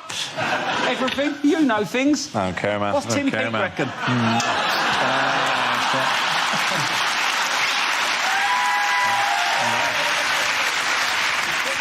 To be honest, actually, this is not an Irish passport with my face in it. This is the thing we just mocked up because there's no way I'm taking something as valuable as an actual Irish passport into a studio. I'm just going to write myself a visa. I can You could just take a photograph of the picture on the back of a megabus and stick that in. Yeah. So that's the Irish visa now, which just says I can go anywhere. Oh, hang on, sorry, let me just draw a shamrock on that, so that you get a full sense of the sheer Irishness of that. The official stamp of Ireland. That's a cock and ball! Oh, it's a cock and ball. Sorry, yes, it is the cock and ball. I've accidentally drawn a cock and ball. That is so sexually threatening. A piece of paper saying, I can go anywhere with a penis drawn on it. Ladies. Hello, charming customs lady. Would you like to see my cock and balls? I'm sorry, okay, I'm trying to make it more like a shamrock. That's appalling. Sorry, I'll colour it in so now it looks... please don't say... That's more like, isn't it? Don't...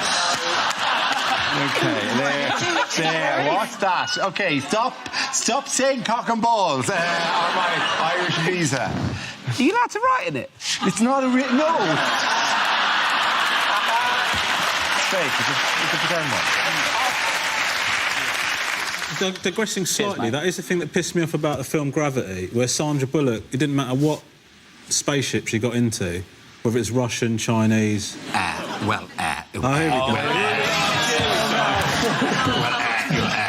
go. I could ruin that for you. And yeah, they learn Russian, and then the buttons are all the same. It's more than 2 buttons, though. I think there's like 3. Yeah, but they don't... When the Chinese buy the Russians off the thing, they don't go, I know, Luke, we'll just move everything around.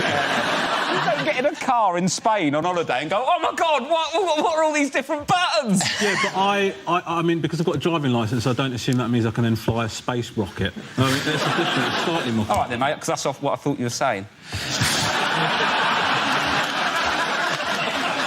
Oh, well... There's a reason we put you two very far apart. Is he going to be a prick all night? He's had 3 coffees before the show. Honestly, Rob is annoying at best, and he's had a massive cup of coffee. Let's just all try and get through this as best as possible. I like it. We'll just take nap time midway through and it'll be fine. Right. I will dip about half hour, so don't worry about it. Big thanks, by the way, to everyone watching the show last week who spotted a fly land on my head in the middle of the show, which a lot of people... sent me on Twitter, to Twitter, you know, in the way it does. Lots of people Just, I'm laughing at a comment that you're making, Hugh. Ha, ha, ha, ha, when a fly lands on my head.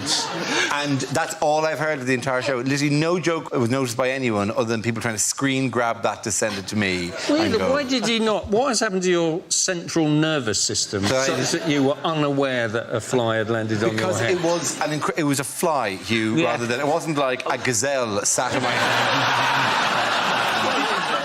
Did for a moment you go, it's growing back? I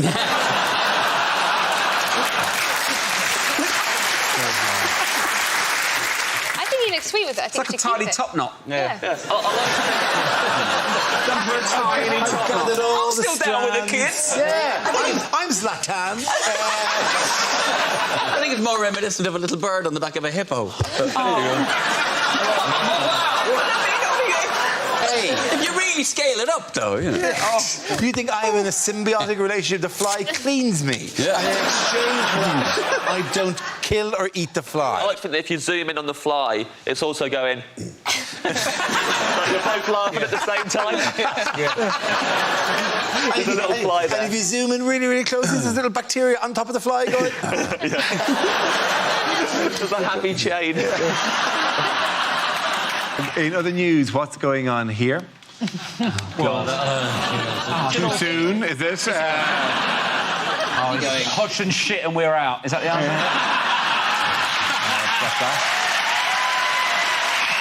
Yes, I should accept that. I should accept that as the correct answer. We've got beaten by a team with basically all the same surname. It's like losing to a school team in Norfolk. Presumably, Ivan's rowing in behind Iceland now. Is that the... Yeah, it's a conkers, really. You go with, like, all of your things get passed on to whoever wins. Iceland now own England. And I, for one, welcome our new Icelandic overlords.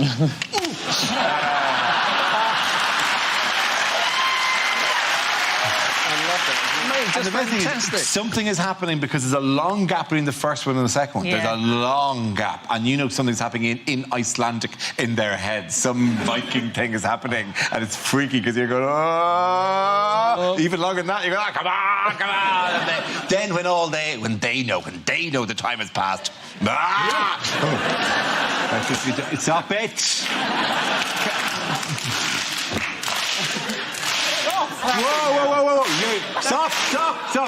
You're just clapping. That's not the same thing. The Vikings, they're not disco people, the Vikings. There's a whole thing and a who, and then there's a big pause and they do it again. It's not like... It's not YMCA, that's it. Straight on. Wait, you have to do the who as well. All right. Oh, Jesus. It's all... OK, fine. Then we wait for a surprising amount of time.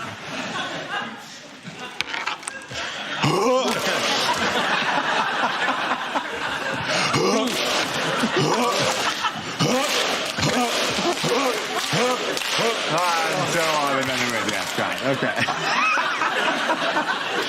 Oh, dear God. That's how Farage won, by the way. That's how easy it is to lead a mob. Are we that bothered that Barmer's getting snubbed here? I mean, he's on his way out anyway. He's been having a bloody holiday for the last... He's not really doing anything, is he? He's dicking around, like, doing little comedy bits. There, Obama. Ramesh is keeping an eye on you, so you better do some stuff. It's told us that we can't expect a trade deal with America. Is one of the things he's done, isn't he? Yeah. He said if we try to after Brexit, if we try and organise a trade deal with the US, we are at the back of the queue because he's got to do one with China and the EU. I mean, there you go. He's trying to explain queuing to Britain. Do you know what I mean? This is exactly it. And I think this is exactly it. You think, relative to them, what we want in a trade deal is very, very small, so there should be a different queue, shouldn't there? There should be like five items or less queue.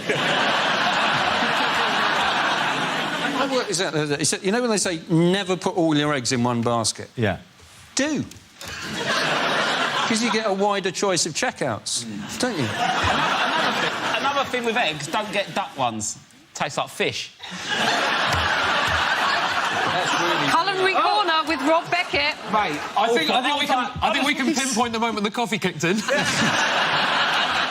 Duck eggs. I thought Is it a big chicken one, but it ain't. It's all fishy. I think like salty, briny. Yeah, a bit fishy. If you're eating fish all day, you're going to get a fish. Duck don't eat fish, mate. What they do? What do you think? They eat bread, you dozy prick. They've got the egg in the water all the day. They have bread and fish, don't they? They do eat fish. They do eat fish. Do they fish they're eating? Do they fish in the pot? You are What do you think happened to ducks before people started fucking baking? I'm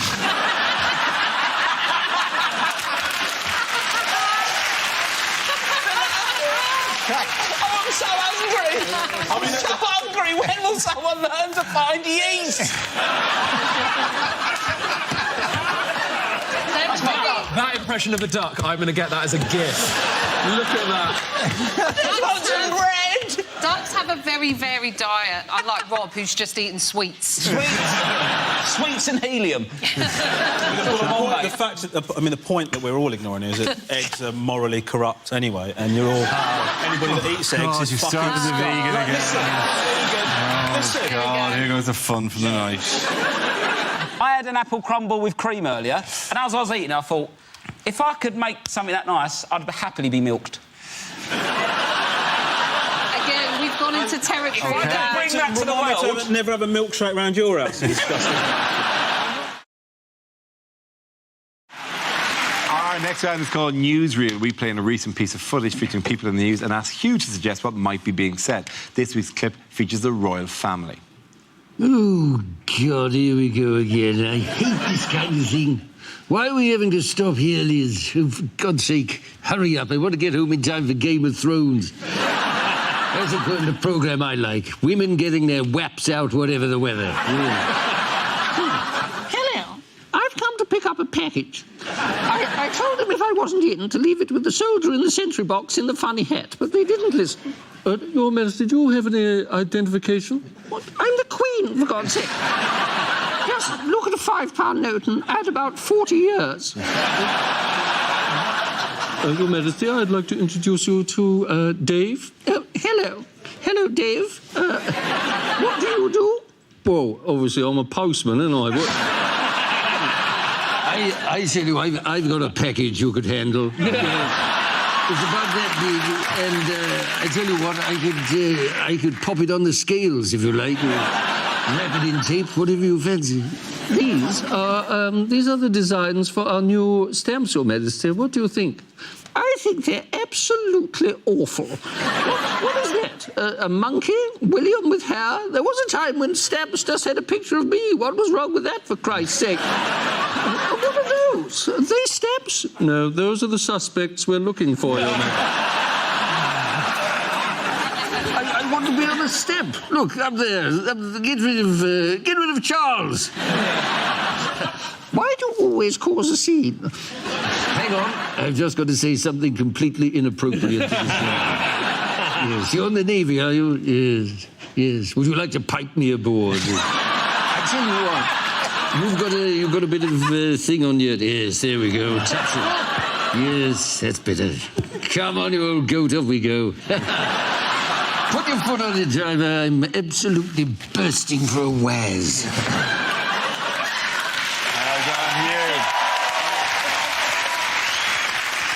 OK, let's move on completely. Which woman has made history in the United States this week?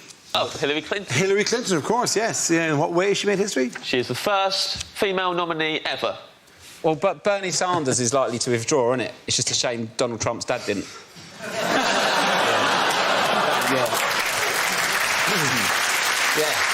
Yeah, Bernie Beckett's back with a broom up politics' arse. It'd be great if she wins, then that'll mean...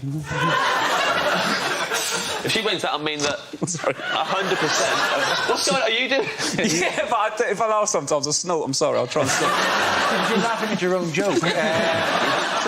I've been annoying you all day, haven't I? He's been annoying me all day. Really? He's been in the dressing room next to me, and I had to text him about this. I shouldn't have to text people this. I had to text him saying, please stop singing Hey Mambo, Mambo Italiano. That shouldn't need to happen. Yeah, but and it shouldn't then get the reply, I wasn't aware I was singing it. every now and again, he'd just start doing it. Hey, Mambo. Mambo Italiano, hey, Mum. Yeah. You know you're doing That's that. all the Yeah, lyrics he knows in this song. And we just loop that tiny bit of the song. Yeah, but it's one of those things, you know, when you're just busy doing something, you don't realise it. I quite loudly, and I just go, hey, Mambo, Mambo Italiano, hey... And the walls are quite thin, aren't they? Yeah, very thin. And then you ask him to stop, and then he goes, yep, sorry, and then he starts doing it again because he can't remember. Then, if he's feeling bored, he does a tweet about it, tells everyone that he's been doing it, and then for the whole afternoon, my phone won't stop going off because people are tweeting, hey, Mambo at me.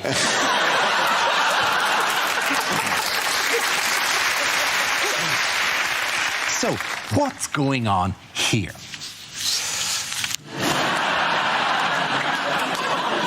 Is it Murray showing Tim Henman how bath time is different?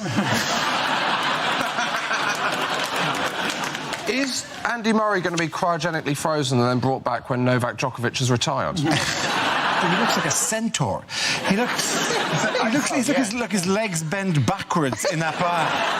That must be why he covers the court so quickly. If his legs bend backwards, you can never love me, my friend. And he always plays on Centaur Court. Yeah, bravo. That trophy, you could fit your head inside. Have you toyed with putting your head in the trophy and playing Nightmare? Oh, my God, amazing. I haven't, actually, no. When you get home, you are going to have the time of your life. Have you put the baby in the trophy? Have you put the baby in the trophy? You've surely put the baby in the trophy. She doesn't fit. Oh, what's the baby? We tried, but... I'm delighted to hear it. Of course you had it. Why is there a pineapple on top of the trophy? Is it a pineapple? Is it a pineapple on top of the trophy? Yeah, it's a pineapple, yeah. Is it because you're meant to fill it with lilt? Try that tonight, after the baby. Do that. We keep presuming that they just give you this thing. Presuming the thing is now back in a safe somewhere. Do you get to have it for any period of time? That was the last time I saw it, actually. Yeah. Where the hell is it? You get like Did you turn away and then come back and what? The trophy's gone? Because this may not be the place to tell them. We've told you the trophy has got a no nudity rule. We are taking that away from you. The trophy has not seen a penis in 127 years. Not now. They took the trophy away. Did they give you a replica of it? Yeah, a small one, yeah. Can you fit your head in that one? What can you fit in that one?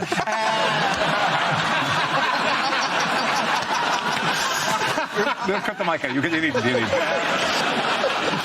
Does anyone wish to answer further questions? Sorry, the lights go down. What are you meant to be answering? You were supposed to actually go, what's going on here? I think we've blown the gap. We know what's going on here, right? So anyway. What's going on here is we're offending the only person that's done anything good in Britain this year.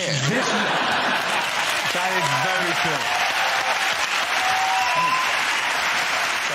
I should reveal now that I know these things are getting leaked, though, that I did use my inhaler before the egg and spoon race in 1993.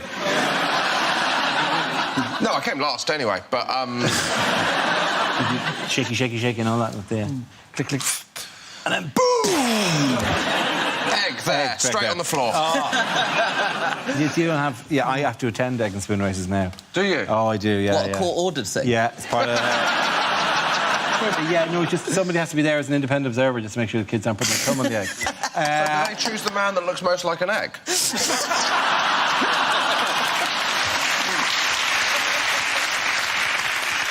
Moving on, what criticisms has Theresa May faced this week? She's a submarine. Yes, why is she submarine? That was her nickname, apparently, the unkind nickname they gave her, because she sort of has a tendency to sort of disappear under the water when difficult issues come up. But the joke about submarines is never that they disappear all the time, is it? It's that they're full of semen, isn't it? It's such a weird... What?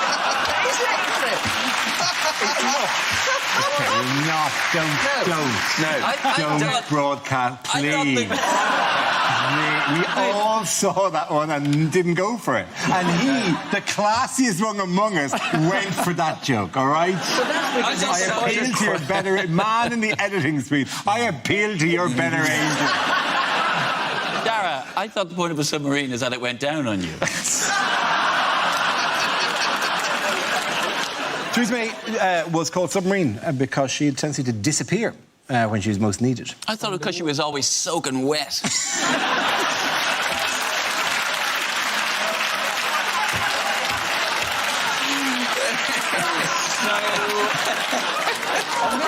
Typical of you, just to bring the tone down. How is the Labour leadership contest shaping up? I think Keith Vaz has suggested he would like to run Virgin Trains. Oh, fuck you. Not so happy anymore, are you, you prick? Actually, no. The headache's here. Cafe, calm down, having a bit of a downer, to be honest with you.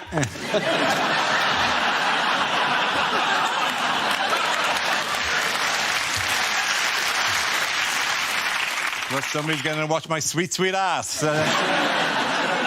Does the seagull follow you, Ed, everywhere? Does the seagull follow you as you go around, go from skip to skip in seaside You know what? There's towns? actually no such thing as a seagull. Oh. Come on, yeah. Hey, mind blown wide open. There are herring gulls, there are great gulls. If I was doing QI, I would give you some sort of a hooter. Yeah, well, I've never been asked to do fucking QI, so why did you bring that? Do you know, we're not doing QI, we're doing Mock the Week. And on Mock the Week, that is the most boring-ass fact I have ever heard. Okay? Now we come to scenes we'd like to see. So if everyone can make their way over to the performance area, I'll read out this week's topics. In the extended version of Craig David's... Oh, start again. In the extended version of Craig David's 7 Days, after how long... I'm not going to do that one. No. So nearly there. Yeah. So nearly there. Is it how long it'll take for Andrew to finish that joke? So, question 1. What is the essential component of daytime quiz shows? Is it A, multiple choice questions, B, tense dramatic music, or C,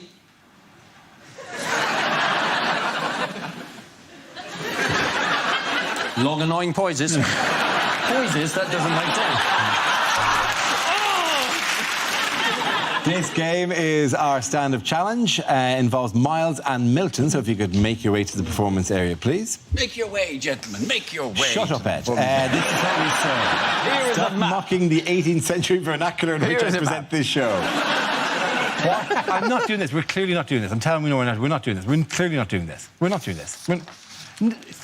God, it's exciting watching this personal crisis unfold, isn't it? Get on the train with a belly full of porridge. Can I get off with a wallet full of cash? Now, if I'd said that right... The word belly then went on to porridge, and that became pollage, and then it was a wally full of cash. So, I'll say it again.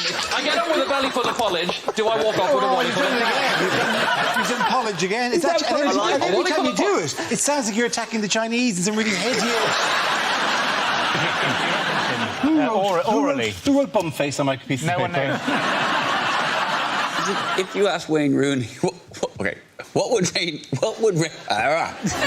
difficult name. Is it how many times Ed's going to try and do this joke? Hi, I'm Dara Breen, but you know that because I fucking present everything.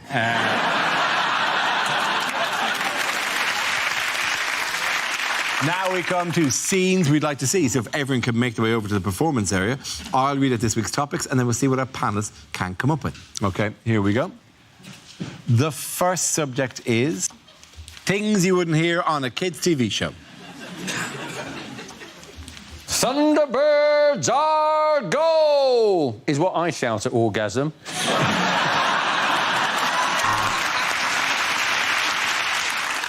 No, Lala, I'm afraid you're not Teletubby, you're Teleobese, and if you're not careful, you'll get telediabetes.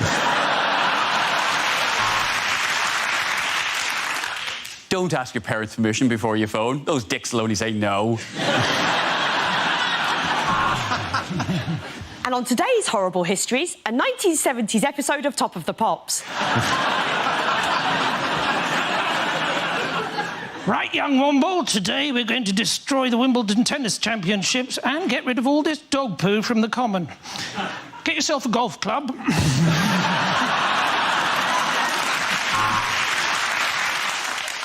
Well, if you're not having an affair, whose square pants are these?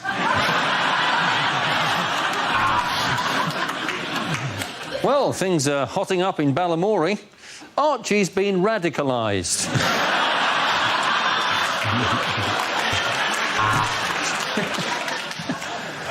Well, Miss Hooley, I'm wondering if I'm going to be regretting this job in 14 years. Daddy Bear said, somebody's been sleeping in my bed. And Mummy Bear said, it was probably your whore, Linda.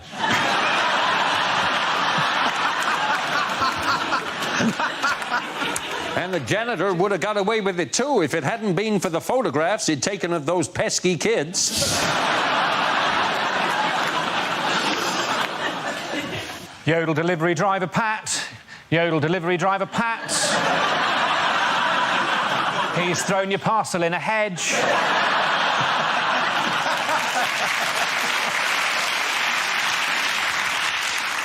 And now it's time for our resident band of children violinists. Please welcome the Kitty Fiddlers.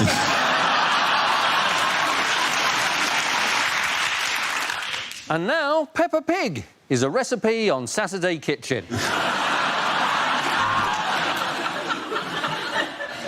Look, Iggle Piggle, it's the Ninky Nonk. Oh, the Olivier said my Hamlet made him weep like a little girl.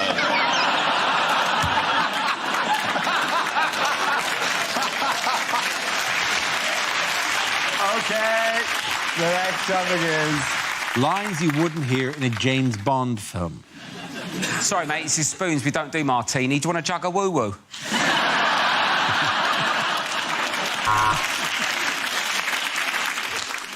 Ah, Mr. Bond.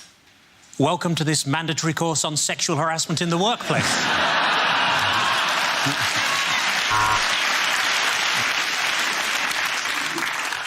Hi, the name's Bond. It's not actually 007, they're zeros.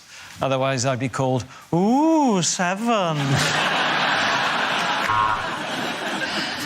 Oh, Mr. Bond, I'm very flattered by your advances, but you are a complete stranger. You work for my enemy, and I am menstruating very heavily. Bond, meet your children, 005, 003 and 0018 months. You want my full name, of course. It's Bond. James Skipton Building Society, fixed rate, 1 year, Bond.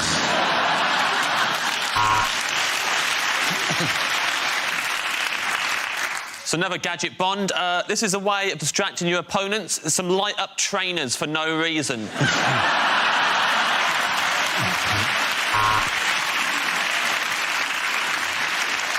Mr. Bond, I have one question for you.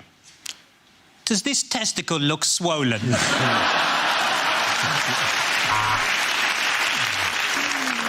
So, Mr. Bond, welcome back. How was Russia? How do you feel? Do you know what? Rested. Mr. Bond, we just want to check that you understand how to use the new equipment. You know you can swipe left, don't you? Blofeld? No, I've never even met Felt.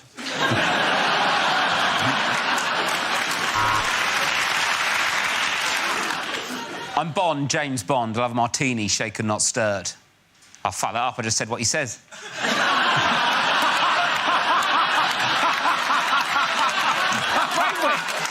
Well, Did it wrong? it's a very clever twist on the whole Yeah, format. I just said what he said. It's lines you wouldn't hear, wouldn't. I get it now. The name's Bond. James Bond. This is much easier. This is the easiest fight on top of a train I've ever had. Thank you, Southern Rail.